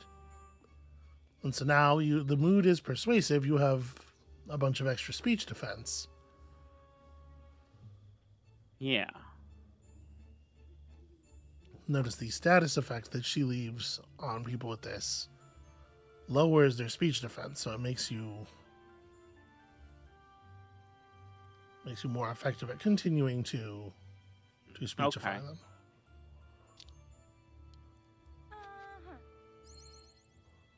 I'm talking about this boat. He's blown away by by whatever you said to him about that boat. Holy shit. Now, make sure you're reading again the status effect. Right.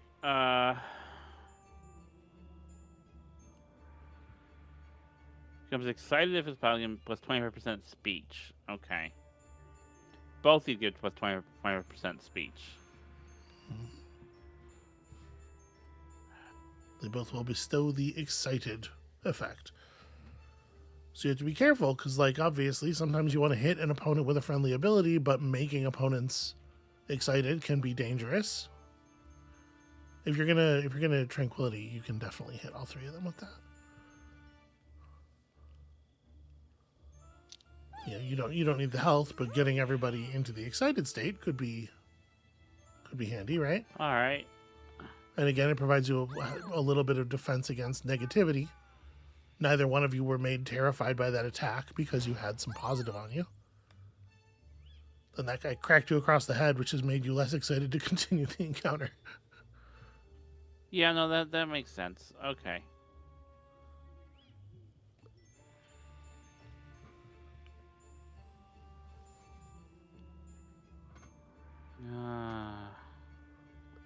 So Yvonne has this. If you look at Yvonne's speech now, At her okay, is it 43? yeah, Speech with all power. the modifiers and the like, she's very ready to do some fucking damage right now. With her speech, with her. Yeah, and also notice that it only takes one aggressive action to break you from persuasive to aggressive. You can see Okay. up at the top there. I don't know. Okay. You seem like very uninterested in this system. I think this is a really cool, sort of like combat non-combat design. Yeah.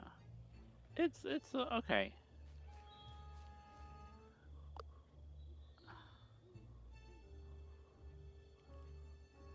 Oh. Did you click before looking? Oh, okay. I know the bar was right. All right. Yeah, a little bit. You just gotta look at the things that are in front of you. Oh, my character's stunned. You're also stunned. Okay. Yep, they got So blasted by that. they can't do anything. Okay.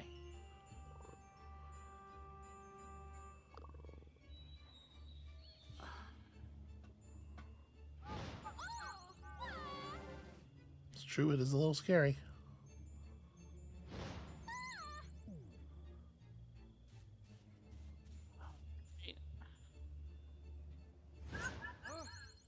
Ah, pulled her out of excited. Well, things are getting a little rough. Yeah. Okay.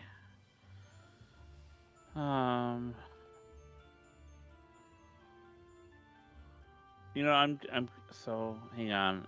They're devious.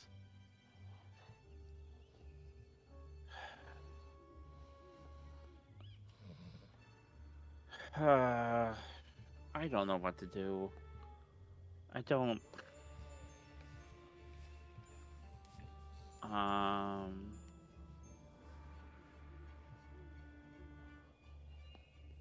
Well, the 25 speech defense is surely helping to keep you alive, right? Your mood Yeah. advantage here is doing some good work for you.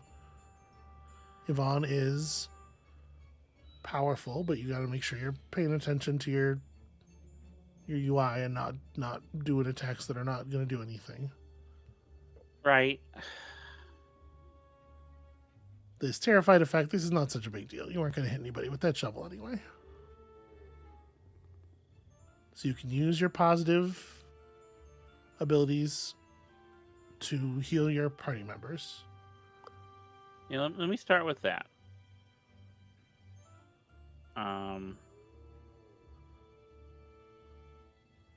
Just heal myself is what I'm gonna do, I think, because she's real low.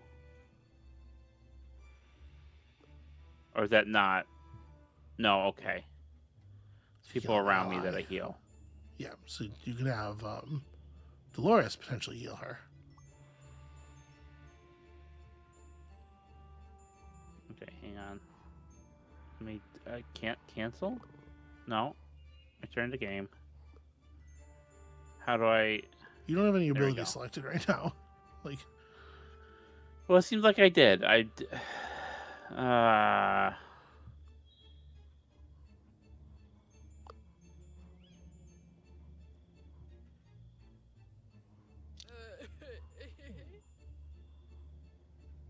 Okay, it wasn't a huge amount, but it's something. Okay. So wait, can you heal yourself? You didn't have the ability selected before. Okay, no, it legitimately doesn't work. I mean, that's more.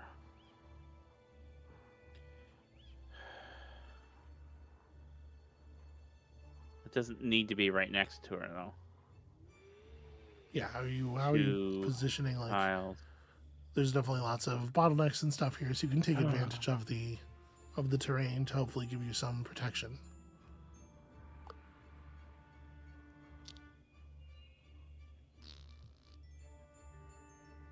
Ah, okay.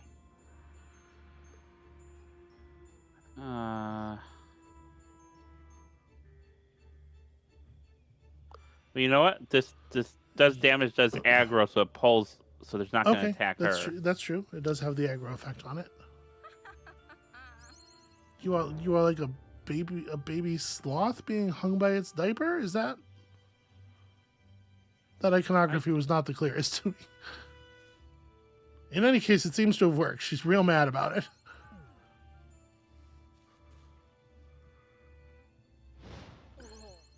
Okay, they're going after Dolores in a group. I don't know if that's the best idea. She's getting low, though. Okay, but she can... she does have that roar. How powerful... Okay. They're very weak to Terrify, it turns out.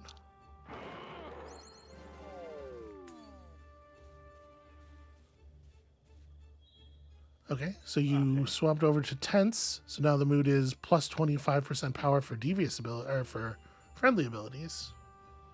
So you've lost that defense bonus, but you've gained an offense bonus. And in particular, like if you were going to, have Amelia heal Dolores, like this, having buffed up the power of your friendly abilities is a good thing, right? Look at how much healing that is. That's a fair amount of healing. Get sad. You dog. You are as stupid as this dog I drew.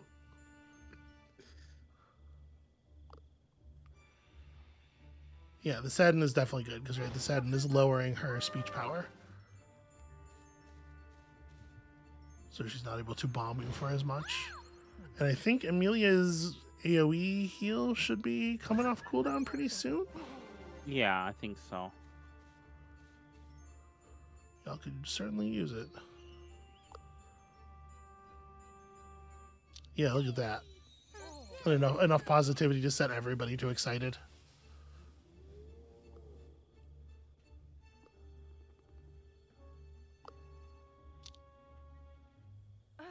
Get sad. There you go. You gotta work the systems a little bit. The Master I Alchemist broke their minds. The Master Alchemist is too sad to continue fighting you. Damn. I love Yvonne. breaking those little hearts. Feels like them to deserve any better. She can do no wrong. Good for her. The Alchemist is crying in the corner. Her emotions out of control. Not your problem. You leave the weeping handkerchiefs to explore the ruined fort. Because their robes kind of look like handkerchiefs. I see. As the crew looks around to find the alchemy lab, Dolores feels a bit uneasy.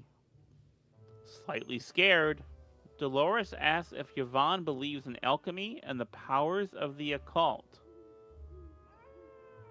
So this is for study and might get some treasure. For campaign, And it's the same treasure, but with the opposite odds. yeah, let's just about some nonsense. Would you rather find a secretorum? Then the crew finds the secret alchemy lab. There are many weird machinations and potions inside, but one treasure stands out.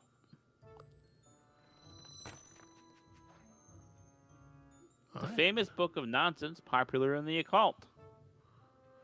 Okay, so the two unique rewards here, where you get extra tokens for finishing encounters in devious mode, are obviously both of pretty significant value to your party. Yeah.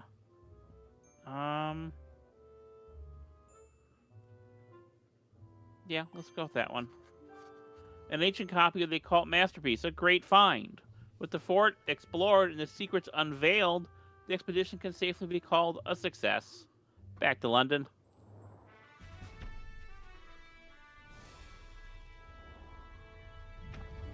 What a devious expedition. You found all these cool treasures. And the effects from your other stuff there you can mouse over. Yeah. You got some extra encounter tokens. You got an insight from your antiquities research. So you're going back to the world map with a tremendous amount more stuff, having earned more renown. You're going to have a bunch of points of insight to work with. Hey, I'm number 7 on the rank. 683. You're catching up to... Look how fast you're catching up to Rivaloo. With that great adventure behind you, you can send a report to an explorer welcoming city. This will unlock new possibilities on the world map. You can only unlock one city per expedition.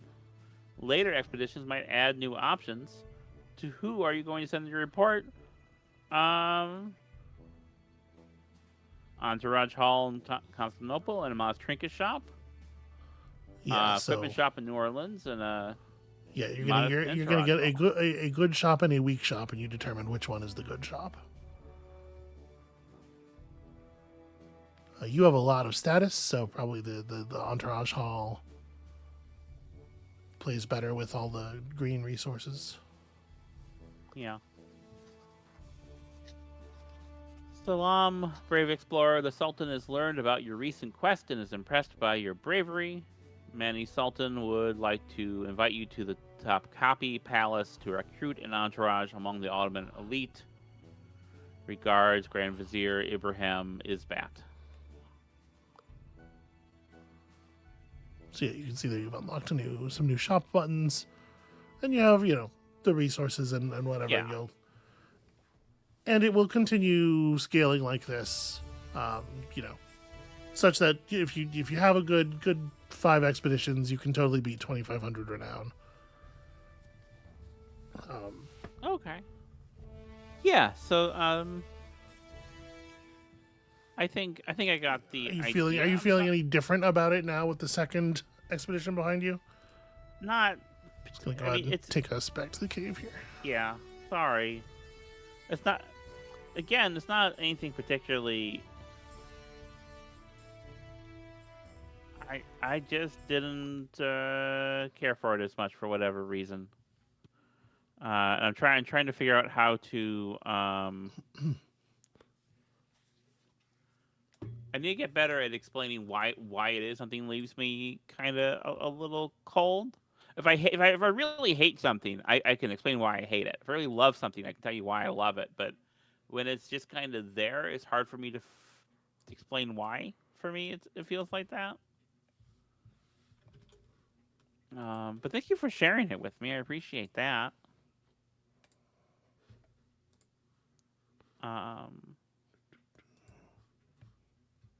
Keep talking. Alex asks, how do you think this compares to the Curious Expedition series? Hold on. I don't think that. Sorry about everybody's volume levels here. I'm trying to do something. If it was not obvious, I need you to not ask me questions right now. Oh, sorry. When I say vamp, that means you go. Did you say vamp? I did not hear sure that did. at all. Oh gosh. Well, hey viewers, how you doing? All right. At this point, the vamping period is. We're good. I did not hear that. I'm so sorry.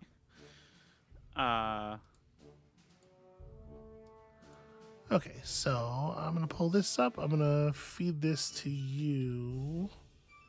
Okay. So I wanted to talk about this game. You know, the mechanics, obviously, but not just the mechanics. So I have all of this stuff unlocked. I think pretty much. You can see here. This is like the base campfire deck at the bottom of the screen.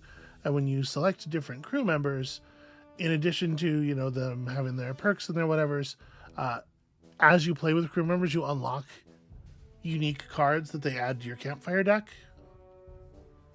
including like a narrative, that they can go through, which will affect them in some way. And some of the stuff I think is rather cool. It gives you a lot of handles to play with, but also I think is really functional just as like it's very functional as a game where you can like try to plan out a bunch of factors interacting with each other and really min-max it. But I think it's also quite functional just as a game where you're like building narrative, where you're just like, I'm going to throw these things together because they feel like they go together, and then I'm going to see what story emerges. Okay. I think that there is a lot to be said about a lot of the parts of this thing. So I'm just going to throw some people together here because, yeah, we'll bring like Harry and somebody who could do a different job than that. Somebody who can be kind of like a green person for us. Who can do a green thing. Is this a real party? I don't know. We'll do the same. We'll do the same adventure classic here as you were doing. And I'm just basically going to run this in the background while we talk, so you can, so that everybody can see a little bit more of it. So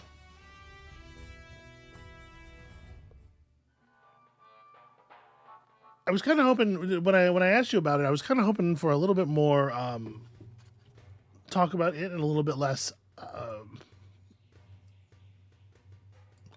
Like the specifics of the mechanics and stuff. Like, what do you think of this conflict resolution system? You mean particularly like during the encounters? Yeah.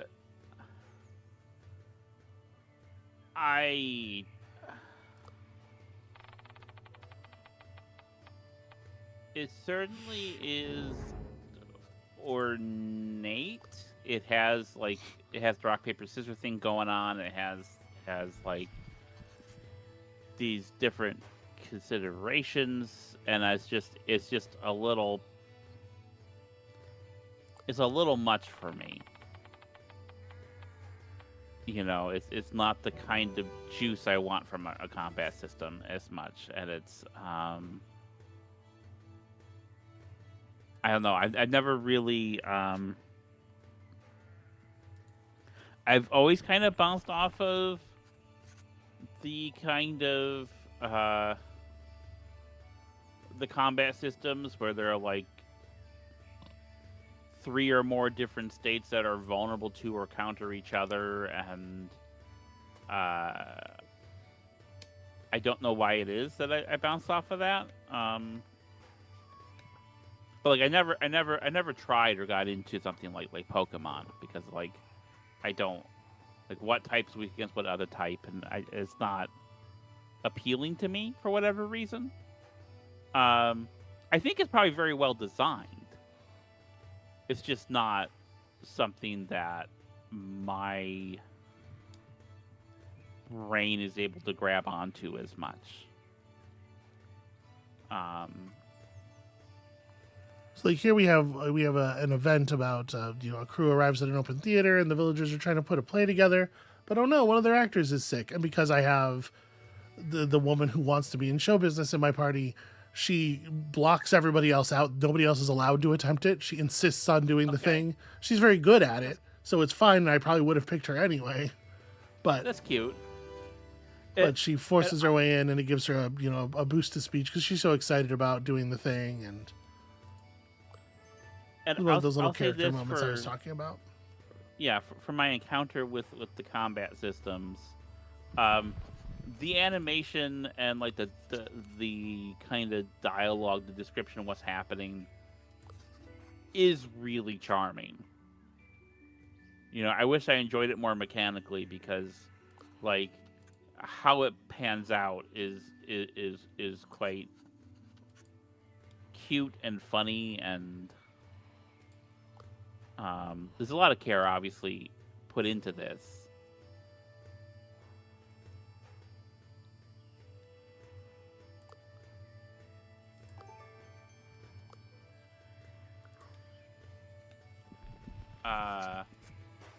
Alex says it feels like it has a fair bit of incremental intricacy, which is rewarding to min-max, maybe a little tendency towards provoking analysis paralysis or indifference. And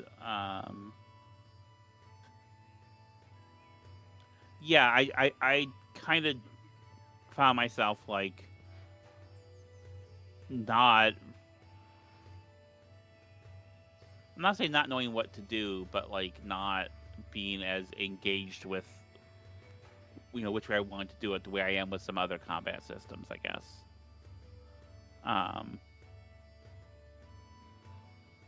You guys are too friendly. These villagers are following me around and annoying me with well-intentioned questions. They're so amazed by us. It's very annoying. All right. So you know what that means. You need to be aggressive. I mean, it certainly would be easy to handle them being aggressive. We certainly could just like fucking kill a guy with a sword. I don't. Yeah, you're the killer. Plus 20 speech defense from our bloodlust.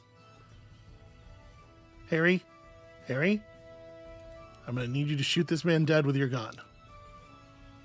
That's awful. How dare you ask about our Brussels sprouts? That's really awful. I hate that, actually. Oh, all right, you big baby.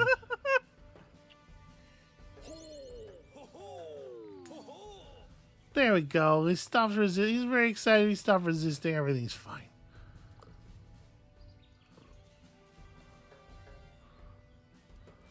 Harry, go fucking go apologize to that man about what you did to his friend. Why, that's incredible. And Maria, maybe I'm not saying you have to sleep with him, but like imply that you'll sleep with him.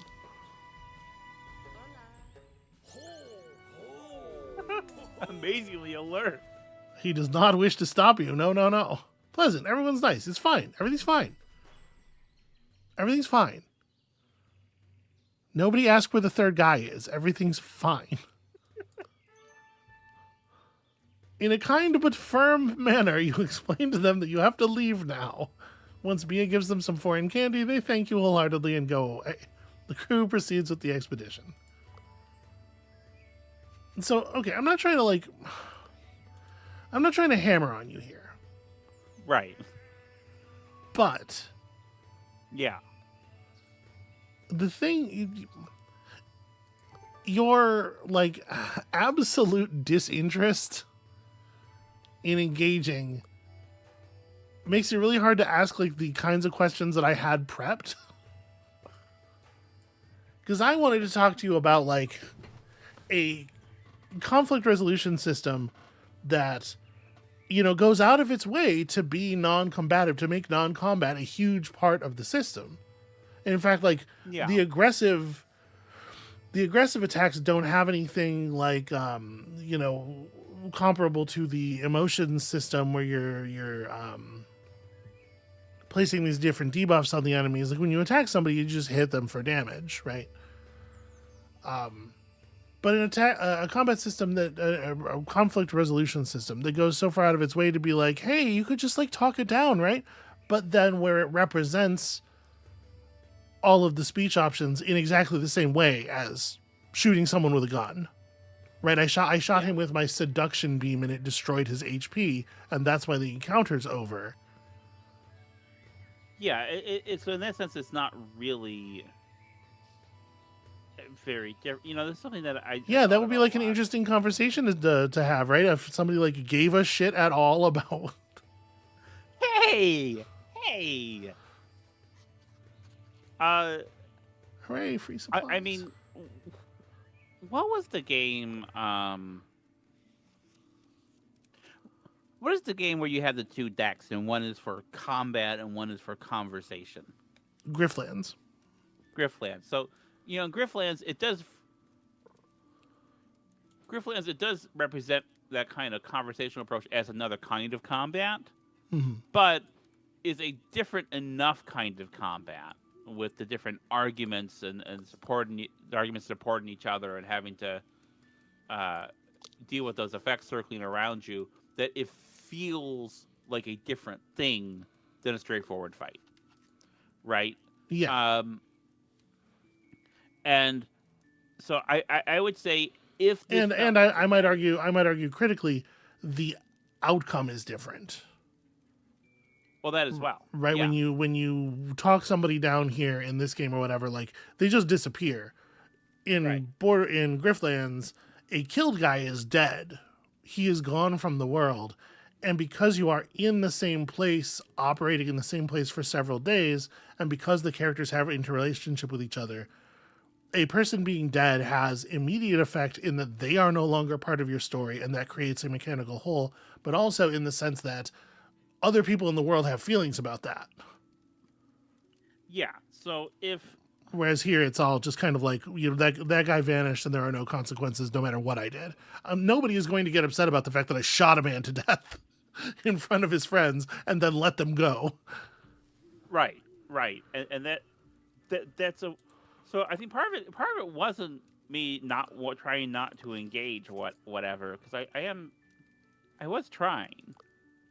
I didn't say not trying. I said disinterested. You were just like, I don't care about this shit. Well, part of it is Oh no. That's very good. Amabel. Yeah. You know what I must do. Be friends with these sheep. These sheep are too friendly. Someone's got to stop them. No. Don't hurt the sheep. So I think part of it is I know you like the game, and I'm trying to be. Nope. No! Nobody saw that. That attack was unnoticeable. I'm trying to be. Maria, offer to fuck that sheep. I don't. Okay, I don't care for. All right.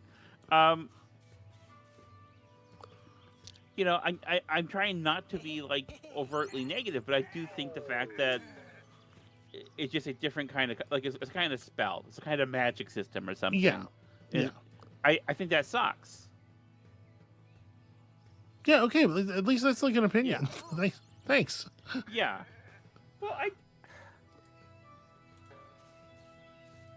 That's all I'm saying. I wanted to have some conversations, and I felt like it was going to be hard to have those conversations with you being like, I don't have interest or feelings about these systems. I mean, it's just, first of all, they're really complicated for something that is just another kind of combat. That's a little fucked. Well, why is that complicated and then the other thing not simplistic? Why is that complicated? You're saying it's a little complicated, but like, it's not. let me put this a different way that isn't designed to coddle you. That's not correct. You're being a weird baby about a thing that's not very complicated. Okay, well, I'm saying like by comparison, like I said, you know, the actual just like punching people system here is very simple. It's just attack against defense, and there's not many debuffs and stuff, right? yeah. You compare the emotional combat to the physical combat. One is more complicated than the other, but does that mean that the emotional combat is complicated? I would argue it means that the physical combat is simplistic, because I don't think the emotional combat system is complicated. I think it's just barely complicated enough to be interesting. Okay. Like I would if this were a combat focused game and all of this stuff were flavored as direct combat, I would be like, I wish there was some more, you know. Yeah, Like it's not even as complicated as like say you know, an XCOM or something. I honestly wish that, like, if they're gonna have a speech system that is based on friendliness or deviousness, that it'd be a different kind of encounter Sure. than a tactical map, you know. And so like, Yeah, and it's that might like be hard. they want to be able to weave these things together, because the heart of this thing is this like changing moods system, right? And you only played the very beginning of the campaign, so you didn't see any enemies who changed the mood on you. But there are enemies where if you have them in the disadvantaged state, they will swap their tactics so that you are in the disadvantaged state, and then you have to, you know. Also, here's an encounter being spoiled by the fact that one of Bia's traits is that she's kind of a weird nationalist. She's like, actually, Greece is better than where you're from. The weather here is stupid. I appreciate that not all of the hidden crew, you know, characteristics are positive. Yeah.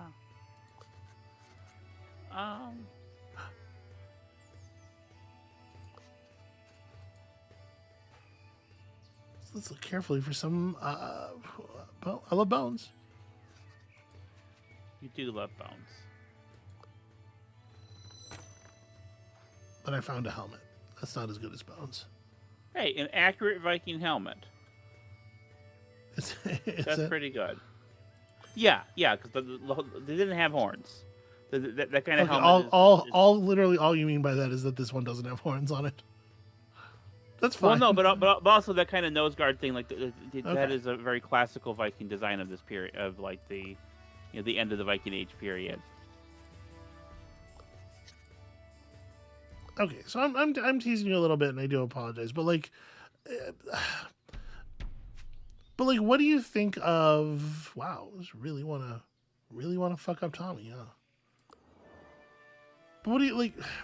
They went to all this effort to create this more complex thing that gives you these handlebars and stuff, and like, to a certain extent, I feel like it's almost a little frustrating how close it is to.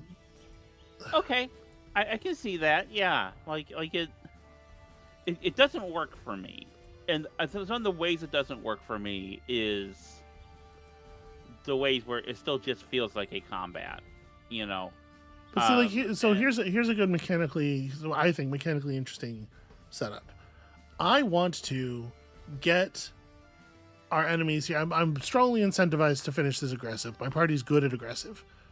I really want to get Enrage on Tommy, right? Because Enrage will negate most of his armor, and then I'll be doing lots of damage. However, I also want to make use of Maria's most powerful abilities, where she obviously hits real hard in the positive stances. If I start positive here, then it's gonna be them aggressive and me positive, and I'm gonna be debuffed.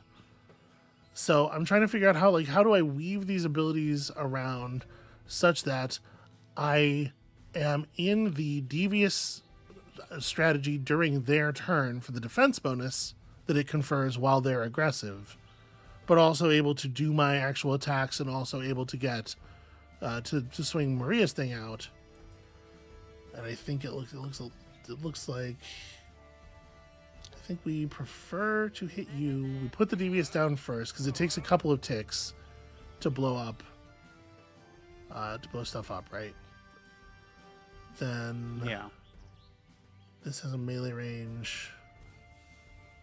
So I'll do this thing even though it's way overkill on a cooldown ability just because I can't get adjacent to the guy because they've actually got a really nice tactical position here. And then that means we can run Bia through and just really chunk this guy while his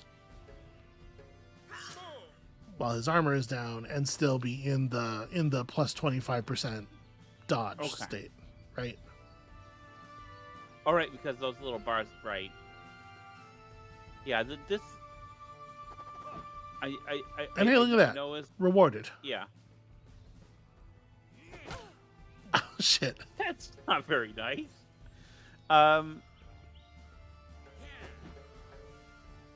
Yeah. I know it's not. This probably is not a very complicated UI for you. No, certainly not. It is extremely complicated for me. It's extremely noisy for me.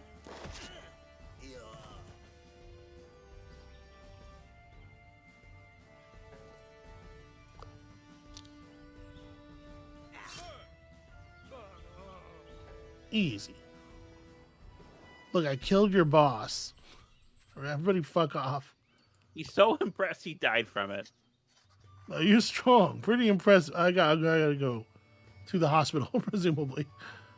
All crew members gain attack permanently increased by 1. Hooray. Also, while we were doing that, Revolution stole a Viking longship?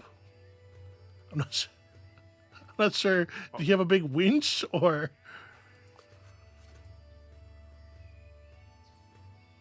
Let's see here. Do we want a big sword? Do we want the leprechaun? I feel like a big sword is kind of our thing. 75% chance for a big sword. Hell yeah. Ooh, extra study when resolving aggressive.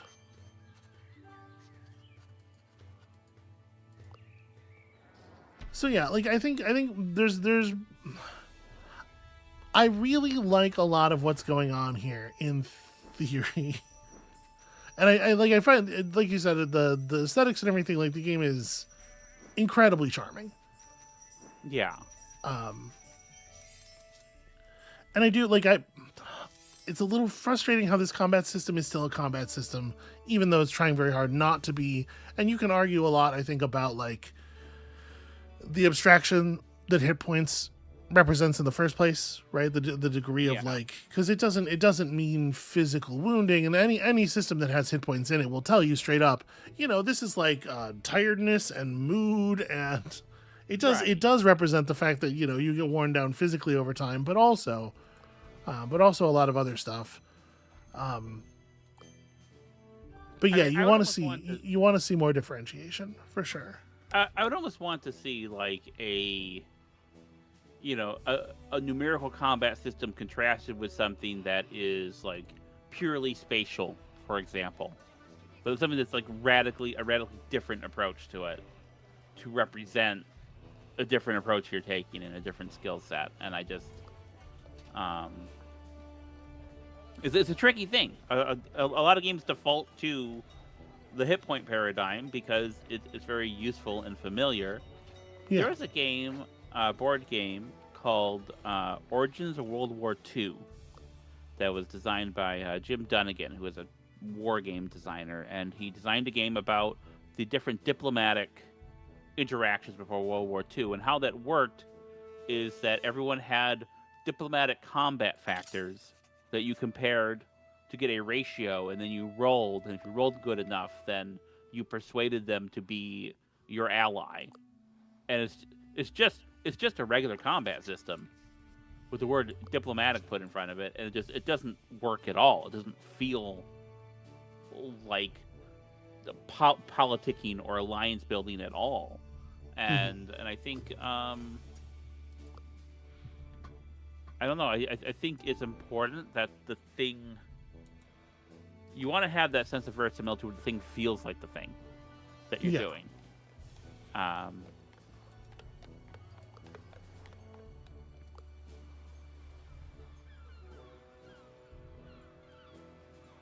sorry if I seemed like I wasn't, like I was trying to engage with the game and I was trying to give it a fair shake.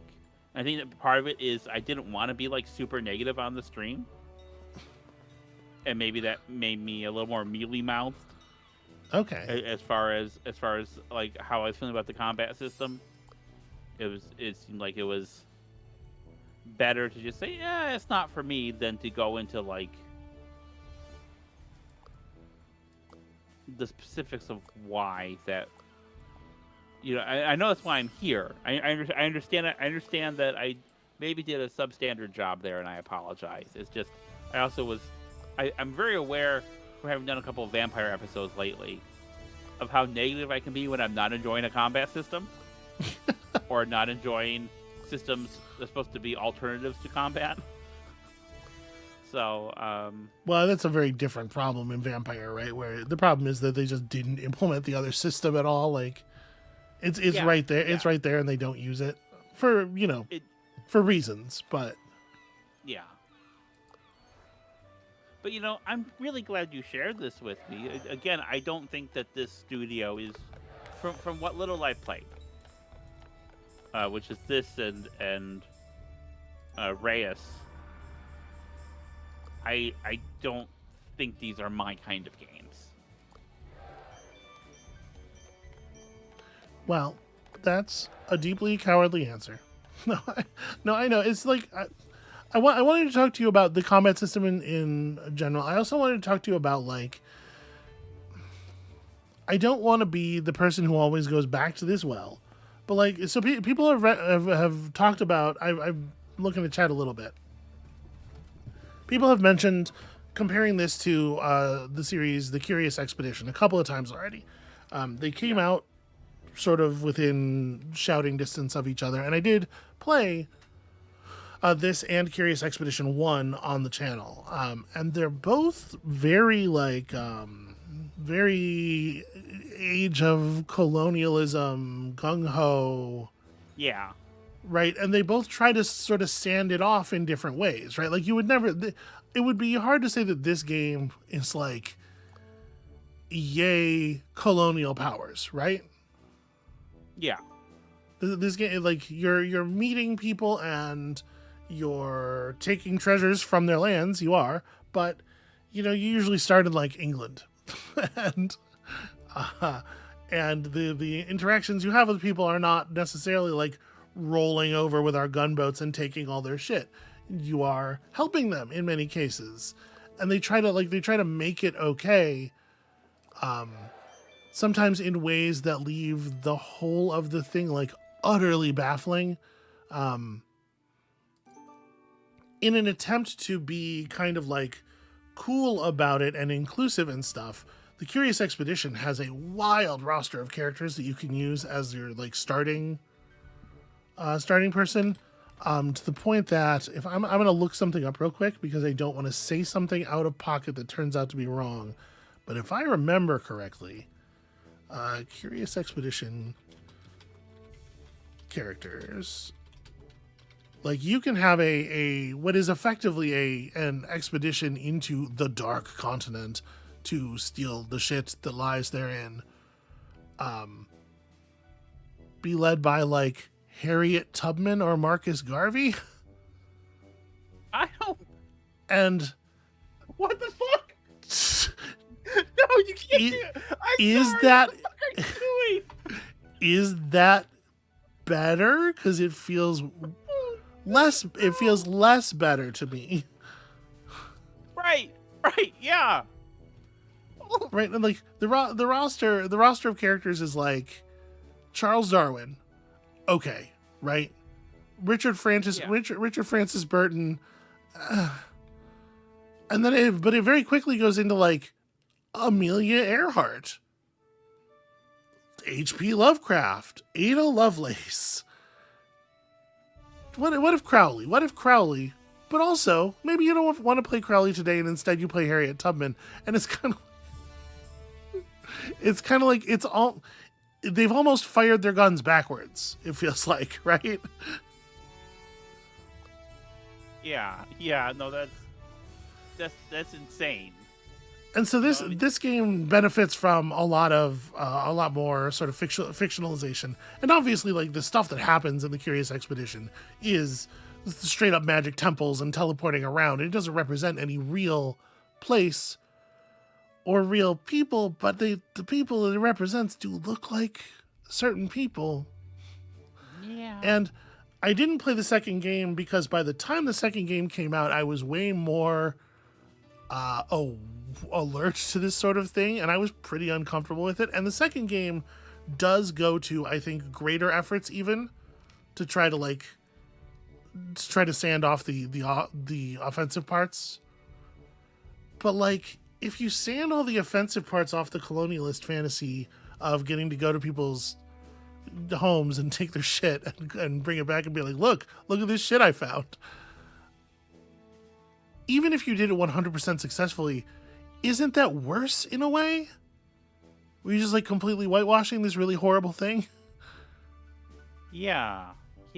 So, that's a conversation I wanted to have here too. Like, this game is a Saturday morning cartoon, and it's delightful and funny, and I would argue sweet in places, but it's hard for me to not feel that layer of film on it, when I'm touching it these days, which I didn't so much back then. I don't know. No, I'm pointedly not looking at the chat as I'm saying all of this. I know the people who watch our stuff, I know are going to be tilted toward agreement, I think, but it's still a little scary. Questions around this also come up a lot in the historical board game space. Right, which is part of the reason I thought you in particular would have useful and interesting things to say. And there are different considerations if you are doing a serious engagement with history, whatever that means for you, because that is it's a huge subject. It's a huge. There's so many ways to like try to make a serious work about a thing. And when you're doing like a light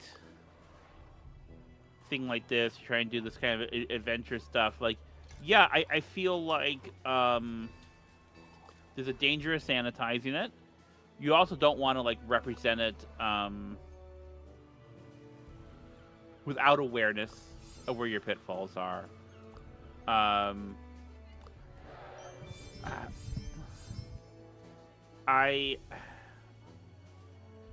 not going to say it's a poison topic, a topic that can't be dealt with at all, but you have to think about why you're doing it, right? Yeah, I think so. I don't think people always do that. And there's there are ways in which you can take the mechanical bits of this. Like a node-based roguelite. Okay, we've seen that before. That doesn't need to be a colonial expedition thing, or searching ruins or a mysterious island does not necessarily have to have this coding to it. But it's I don't know. It's a tricky thing, and there aren't really easy answers. Every time I've had to do a game that is about particularly a very serious or very touchy subject matter, I have to kind of do it from scratch, like first principles. What is the right way to do this? Why am I doing this? And And that's the thing, because like with any kind of work of art, there is not a easy answer. There's not a formula you can follow to make it, first of all, good or correct, or to get it right. It always is kind of a process of struggle and improvisation, and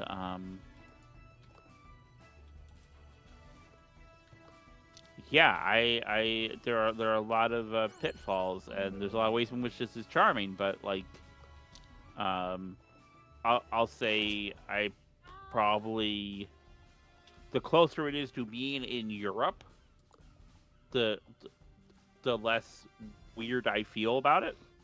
Yeah. You know? Yeah, I think, and I do think that that's part of the reason that the initial the initial expedition tends to be there. Yeah. And so like now we're in the Caribbean, and theoretically I'm fighting pirates and smugglers, not the locals, or at least not, we're fighting locals where you can at least do the fig leaf of but they're crimin', they're doing crimin' all over here. We're not going to examine it too closely, but yeah, Alex says she read an article in The Guardian about a U.S. board game developer provoking outrage by working on a dice and cards-based game about the Troubles. Yeah, yes. so I'm familiar with the Troubles game, and very recently it also was an Irish famine game, which caused quite a stink. And rightly so, right? Like, yeah. Well, so I'm more familiar with the Irish famine game than I am with the Troubles game. I don't know how well the Troubles how well that game handles this material and how seriously it does. The famine game is a fucking travesty. It is just the most garbage I've ever seen. And they have someone doing a fake Irish accent in the Kickstarter video, and it's just really abominable, and it's bad history that replicates a lot of very stupid myths about the famine that are very harmful. And like, you have to think about, I feel like if you're making a game about a real event, you have to have something to say about it. And you have to have, I really feel you have to have an argument. A lot of people who work in historical games disagree with me on this. And they feel like, well, as long as it's providing educational value. But I think you need to actually have something to say, and say it with your whole chest, and have a real purpose to develop it. And this is one problem with a lot of Eurogame board games that are very colonial in nature, is they're not saying anything, because it is just kind of like a set dressing. And if you're just using it as a set dressing, then use a different set dressing. But how much of that, again, is if mechanically is still colonialism, how much of that is whitewashing it? Something like Catan, which used to be called Settlers of Catan. Like, there's no people on the island, which in and of itself, this whole idea of like this terra nullius is a colonialist construct that has a lot of problems with it. But like, even if you created some kind of setting where, like, yeah, it's just you're doing this stuff, but there's no one there you're displacing, you're still just doing colonialism. What is it about us as a species where that is the kind of thing our head grabs onto? In a way, the 4X games are, it's expanding, it's building up, it's exploiting resources, it's taking over territory. Like, all 4X games are about like monstrous stuff, the monstrousness of empire, and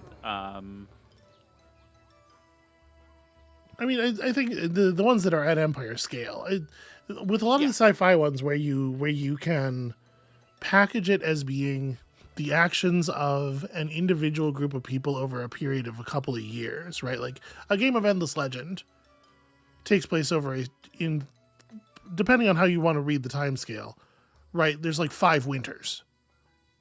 Yeah. If it's what did these people do over 5 years while they were trying to figure out how not to starve to death on this planet, that puts it in a very different sort of place. Yeah. Cat Nine Tails asks, how would you provide educational value about a historic event without having an argument?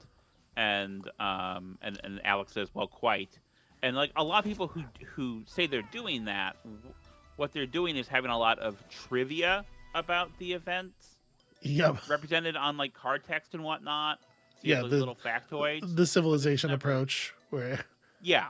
what we have here is the appearance of history. We have the aesthetic of history. And it is, I mean, I'm just going to say it is remarkably a kind of centrist approach. A kind of, well, this is just a balanced history without any upset anyone. Politically liberal in the sense of American Democrat politically liberal, right? Which is a very sort of like weird center-right kind of amalgamation of things. Hey, not to interrupt you too much, what do you think about these monkeys? I taught them to be horrible. That's pretty good. This is represented as a positive outcome, and you know what? I agree with it. Lazuli says, I've never been able to point my finger on until just now, but I think this is why I dislike the board game Puerto Rico so much. Yeah, like, Puerto Rico is... Yeah. Puerto Rico, I think, mechanically is a very interesting game, but what it is about is pretty horrible, and the way it's about it is abominable. And there has been a new edition of Puerto Rico. Puerto Rico is a game about making small brown pawns do whatever you want and not paying them, right? Like, there was a new edition of Puerto Rico that they got a Puerto Rican board game media guy, influencer, to create a layer of rules, a new edition essentially, that puts it in a better historical context, moves it away from the era of slavery, I believe has you paying people, and it gets away from some of that stuff a bit, but I haven't like super dug into it because it's just not a game that's interesting to me that much anymore. The thing about Puerto Rico, the cool part about Puerto Rico as a game, I can just get that and Race for the Galaxy. Yeah. Or Race for the Galaxy, which gets away from any such sort of like ideas by just being so vague that you can't tell what they're representing. Necessarily, yeah. What does it represent when you win a victory by using a lot of using a lot of the military planets to just get a lot more planets in your tableau? Like, yeah. Be a baffle someone. Strategy is a forgotten science. Well, so like, yeah, I wasn't trying to stymie your ability to have those kind of conversations. You know, if you ask the questions, I do try to answer them. Well, it took me a lot of extra time to get into the conversation. I was hoping to have those conversations while you were playing, basically. Okay, well, now here's the problem, sweetheart. Yeah. I can't really have conversations while I'm playing. I'm still developing that skill, and it's gonna be a long time before I'm there. I have play mode and I have discuss mode, and I can't do both at once. You can, and like 3 other things at the same time. That's pretty amazing. But you've been doing this for a long time. Yeah, I was having a critical conversation with a friend of mine about something that was happening in real time while we were doing all of that. Oh god, Amabel, a Okay. Titan ape. Oh, wow.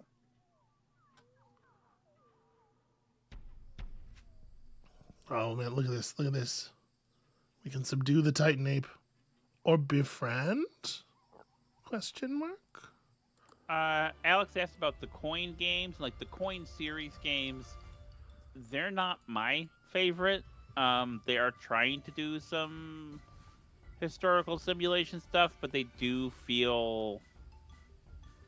I mean, look, the guy who created the coin games was a CIA agent. So it is a CIA agent's view of counterinsurgency situations in modern military stuff. So it's gotten away from that over time because there's certainly the series has kind of ballooned and a lot of other designers are involved who've done some very interesting, very pointed things. But is not a thing I find particularly interesting. A lot of people describe Cole Worley's game Root as being coin-like. Yes, I've heard that. I've heard that a number of times. Pardon? I've heard that a number of times, yeah. Yeah. And, like, mechanically, they're not very similar at all. You know, like, the thing all the coin games have in common, other than the asymmetry, isn't there. But Root does have asymmetry, and Root does have each faction representing a kind of political argument in a way. I don't. Yeah, I think when people say the thing about Root being like a coin game, what they are talking about is that there are factions represented who are who are things other than traditional military intervention forces. You know, Right. they mean that you can be a you can be an idea of a different sort of thing. Yeah. Root's a good game, though. We should play Root again sometime. Root's rad, yeah. Yeah. So I tipped myself over to friendly here. Oh no, this is getting bad. But I did that because I know that I can solve this problem with a single aggressive action, like shooting these monkeys with a gun. Bam. What a hostile world it is, Amabel. He's immune to being terrified. That's crazy. What a powerful monkey.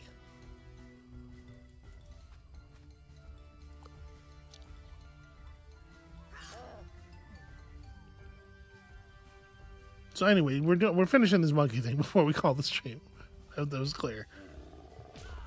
Jeez. Oh no, additional monkeys. Oh god. Yeah, I'm actually in a little bit of a state here.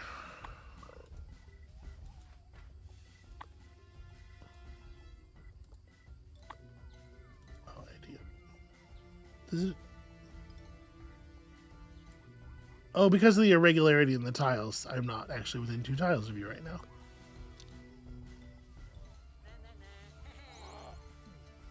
Yeah, I was really hoping I was going to be able to terrify this dude. I don't want to miss your moment of triumph, but I do need to go to the bathroom. So. Oh god. Yeah, go ahead. It will not be. It's going to take a second. The moment of triumph is going to be slow. I think I'm not going to lose. Okay, we got him sad. That's something. And you step here and you just like... Oh boy, that's not a lot of healing. Well... Dodge or something. Okay, no, survival. No! Additional monkey!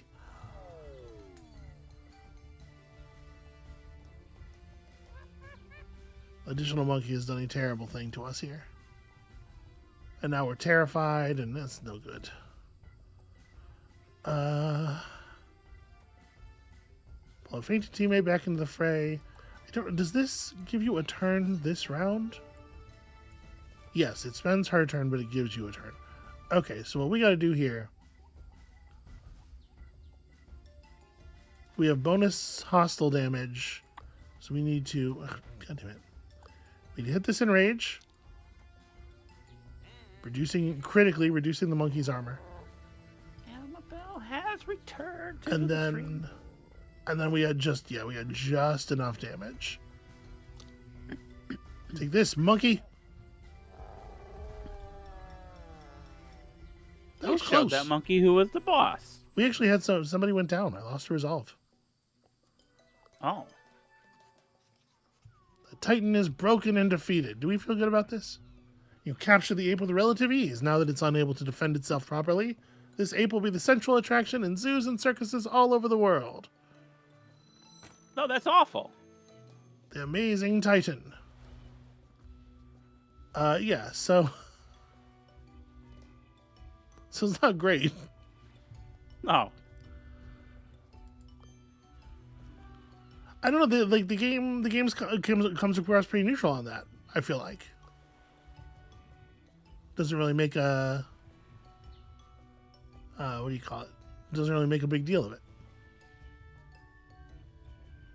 How do you feel about that? I don't like it. Like, here's the thing about, I don't know if you've seen a little film called King Kong. I'm not. This is an humans are indie the film, or bad is guys in this that one of your one. like movies from the 20s? 1933. Whoa! It turns out the bad guy is man. Amabel. Right. Can we be showing that to our children? Is this like a communist movie?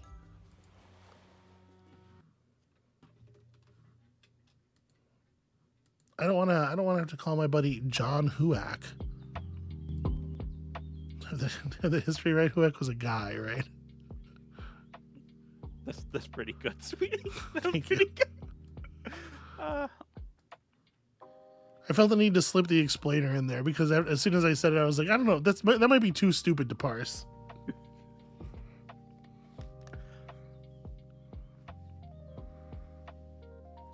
Hey, sweetie. Yeah. Thank you for sharing that with me and for having a conversation with me about it. Yeah, I just wanted to talk. I just wanted to spend some time talking about colonialism in video games because I love having a good time here on the stream. But I was thinking about that because we have been playing. I've been playing Reus, but also you and I have been playing Darwin's Journey, board game that I'm going to probably talk about a little bit in my recommendations section. Okay, yeah. And I just I don't know. It's just stuff on my brain. It is hard to pick apart the legacy of, like, scientific study by white Europeans from colonialism. Yeah. You know, yeah.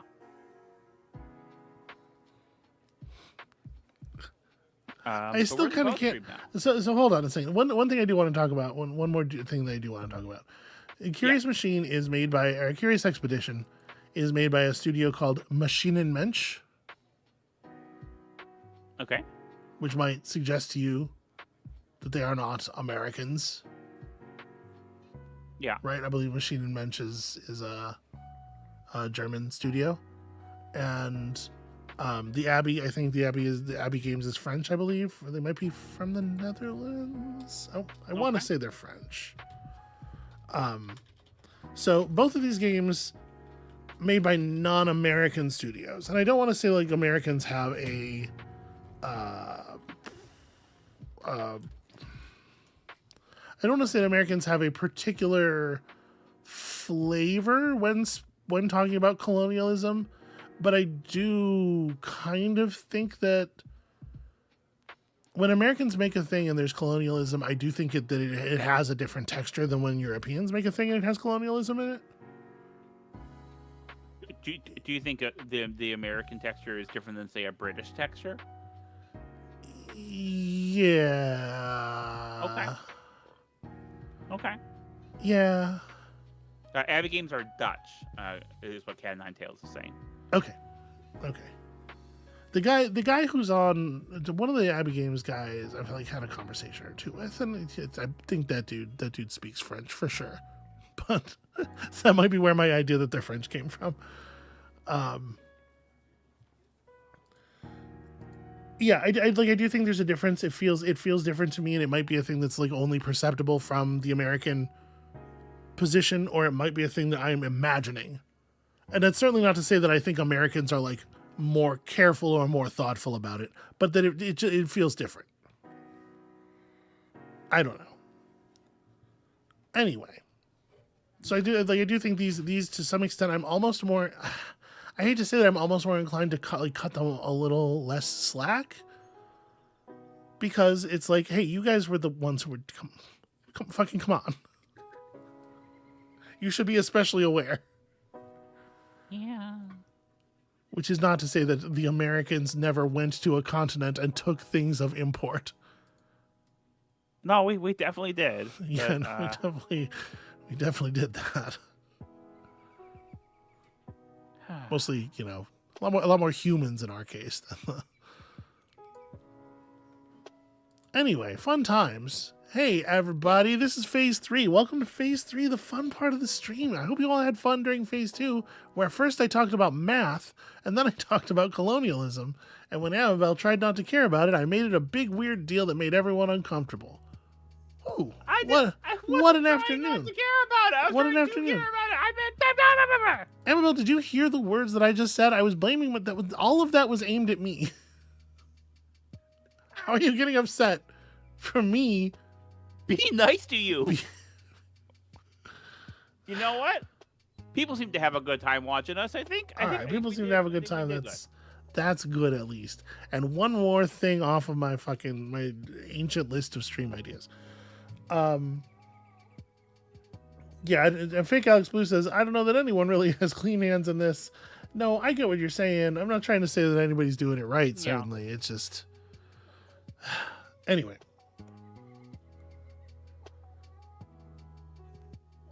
So, this is the part where we recommend things. Fairy armadillos in chat. Fairy armadillos are pretty cool. That's my thing. Okay, so this is the part of the chat where we talk about a thing that we've loved in the past week, just like a thing that you engaged with, a thing that you saw, a good experience you had, but particularly like something that others can also share in. So like, if you saw a cool movie, or you want to recommend a TV show or an album or something, this is a good place for that. Amabel, you know what's pretty great? Yeah. What's that? Fairy armadillos. You ever seen a fairy armadillo before? No. You want to show me one? Yeah, they look like this. Let me get an image up on my shit here. Open image in new tab, please. And then we're gonna just put this on the screen. Okay. Kablow. All right. I haven't seen it yet because I'm watching but it will come up and then I will react. Well, I was gonna do the OBS virtual camera, but theoretically that should be coming through now.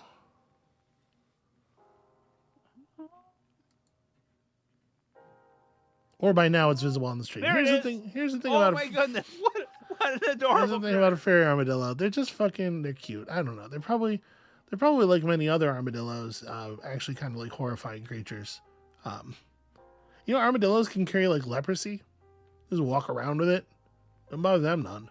Don't touch an armadillo. I guess good general advice. Don't touch a wild animal in the wild. It's doing its thing. You just keep on doing your thing. It's cool to enjoy its presence, but enjoy with your eyes. Anyway, Amabel, do you have like a piece of media or something that you would like to share? You know what? I played a little bit of a game that I think I'm going to recommend. I wanted to finish it before we recommend it. We never got back to it, which is something called Luna the Shadow Dust. Oh, yeah. It's a charming little thing that was in your Steam library. And you inform me there's like a whole genre of like a whole mini genre of adventure game like this, where it is a kind of a point and click puzzle game, not an inventory puzzle game, where you are solving single screen puzzles. And, let me here, Luna the Shadow Dust. Let me put this up on the stream here. It's very beautiful. It's hand drawn animation, which I'm a sucker for, and You know what? I'm going to recommend that. Maybe it turns out to be real terrible in the end. I don't know. But from what we played, the hour or two that we played, lovely, absolutely lovely. Yes, this is one of those sort of very fantastical, like she said, single screen, not really inventory based puzzle games, kind of in the style of a Samarost or a Machinarium. And you can see some art from it up on the screen right now. This is a cinematic, but it is also just what the game looks like. It's very, very pretty. It has a sort of like a dream logic to it that I think is I enjoyed this a bunch. We were just like looking for something in my library to play together, and if you've been on Steam as long as I have, especially if you lived through the bundle period, like I have hundreds of games that I've never launched. So it is cool to sort of like dig in the pile and find a winner once in a while. And I do very much think this is a winner.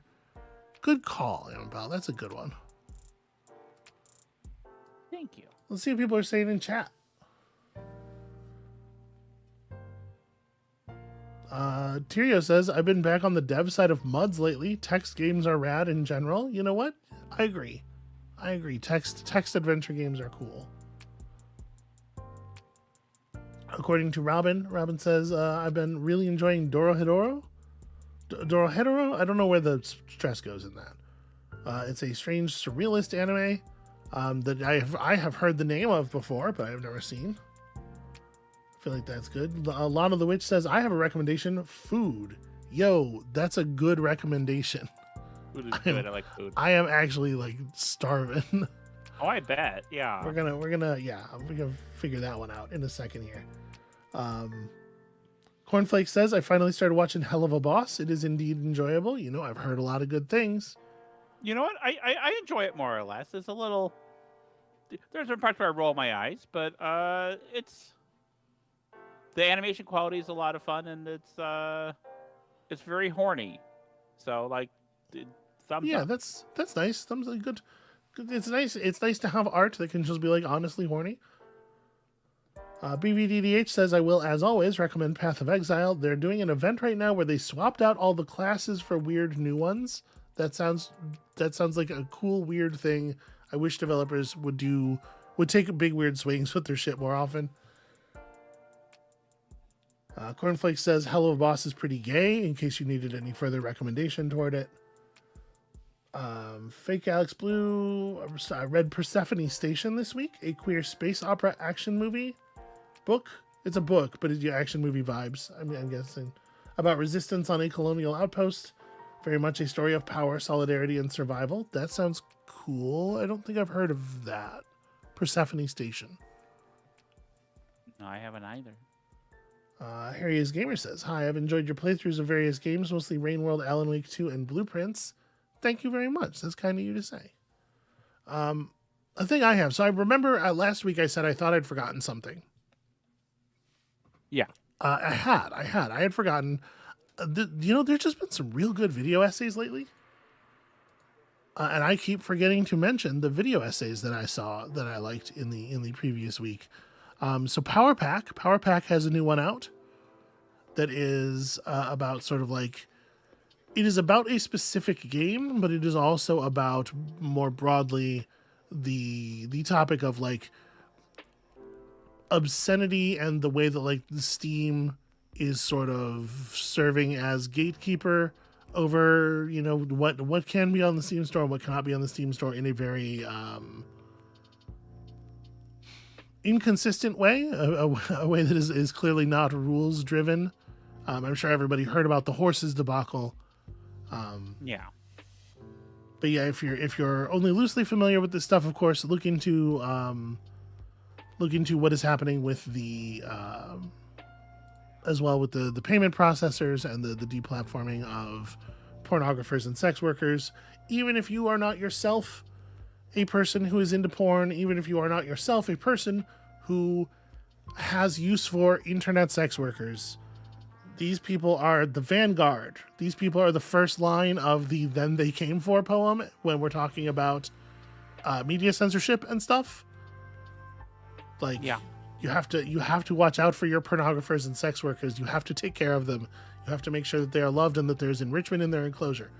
So, yeah, it's just sort of like, I don't know if you all noticed, there's sort of a global far right power grab going on over the last decade or so, and this is absolutely part of it.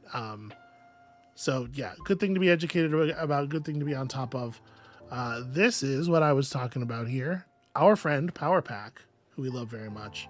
Vile, Exhumed, the intense horror game Steam wrongfully banned, in which he also talks about some other stuff that Steam has wrongfully banned. I will say that this video is fucking intense because the game it talks about is fucking intense, and he does not mince words.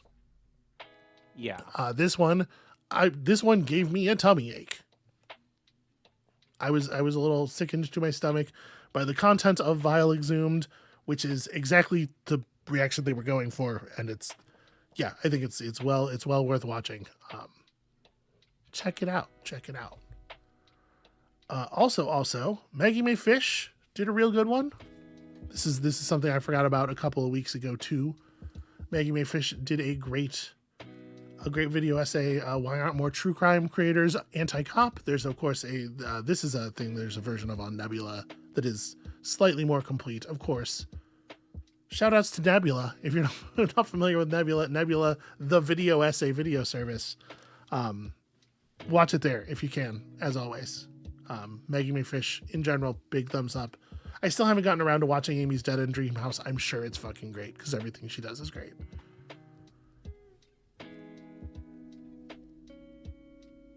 There was one more. Oh no, Amabel, it's happening again. I had 3 video essays pulled that I was gonna, and I didn't write them down because we were busy getting our asses kicked by that puzzle. Shit. Oh, yeah, we gotta get back to. Jacob Geller. Jacob Geller has a new one. Of course, it's the Jacob Geller. I haven't seen that one yet. Is it good? Of course, it's the Jacob Geller video. It is good. It is a good video. Jacob Geller's "The Future is an Empty Room." Yeah, Jacob Geller's "The Future is an Empty Room." Can I tell you? Watch it on Nebula. A good thing to watch on Nebula. Also, the companion video on Nebula only. Watch that there too. Do that thing. Yeah. Also, his videos about horror video games are always excellent. I mean, Jacob Geller. I probably don't need to be talking about Jacob Geller. Probably people fucking know about Jacob Geller, but here it is. This is the good stuff. I watch a lot of video essays, y'all. It's your fault that I make them. It's my fault that you kept showing them to me. I am at fault for the best video essays about board games that have ever existed. YouTube.com. I won't even argue with that because the competition is fucking dire. So it sounded like you had one more, maybe? Something in your head? I was going to say, I know you have to eat, and I know you have I have an appointment. Yes. But you remind me of that puzzle. Can we try that puzzle real quick after the stream before you eat? Yeah, we can have a look at it. Fake Alex Blue says in chat, I really want to play TR49. The TR49's come to the stream in some form. I don't know if that's going to be an Amabel and me game, or if we're going to maybe break it up over a couple of streams or something. But TR49 looks really cool. Check it out. You probably don't want to watch, if you're interested in it, you probably don't want to watch us play it until after you've played it. So get on it because it's happening. It's going to come in some form at some point. Hopefully that's good. Then Robin said so disappointed, and I'm worried that Robin might be disappointed by TR49. Is it not? I'm nervous. Anyway, I've only heard good things about it, so. Robin might also be reacting to a thing I said, and I've already forgotten the words. Here's the thing. Amabel talks about how it's crazy that I can do all these things and talk about all these things at the same time. I go into kind of a fugue state, and I'm not always aware that I'm speaking. Oh, I know. or exactly what it is I'm saying. Amabel will talk to me about jokes that I made in a recording, and I will have to have her tell me what they were. But anyway, I think that's going to be the end of the stream. Phase 3, okay. We did it. We survived Phase 3. This backing music, of course, provided by our friends at the Relaxed Movement. There's a link, credits in the description. You know, they do the thing. They do it good. They do it good, and we benefit from it. Of course, go out into the world. You know, listen, there's a lot of fucked up shit happening out there. Everybody, do your best to stay safe. Fight where you can, but you know, all bitches, please survive. Number one most important thing. Go out into the world, find things to love, and then bring those things back here and show them to us so that we can love them too. And we'll see you next week.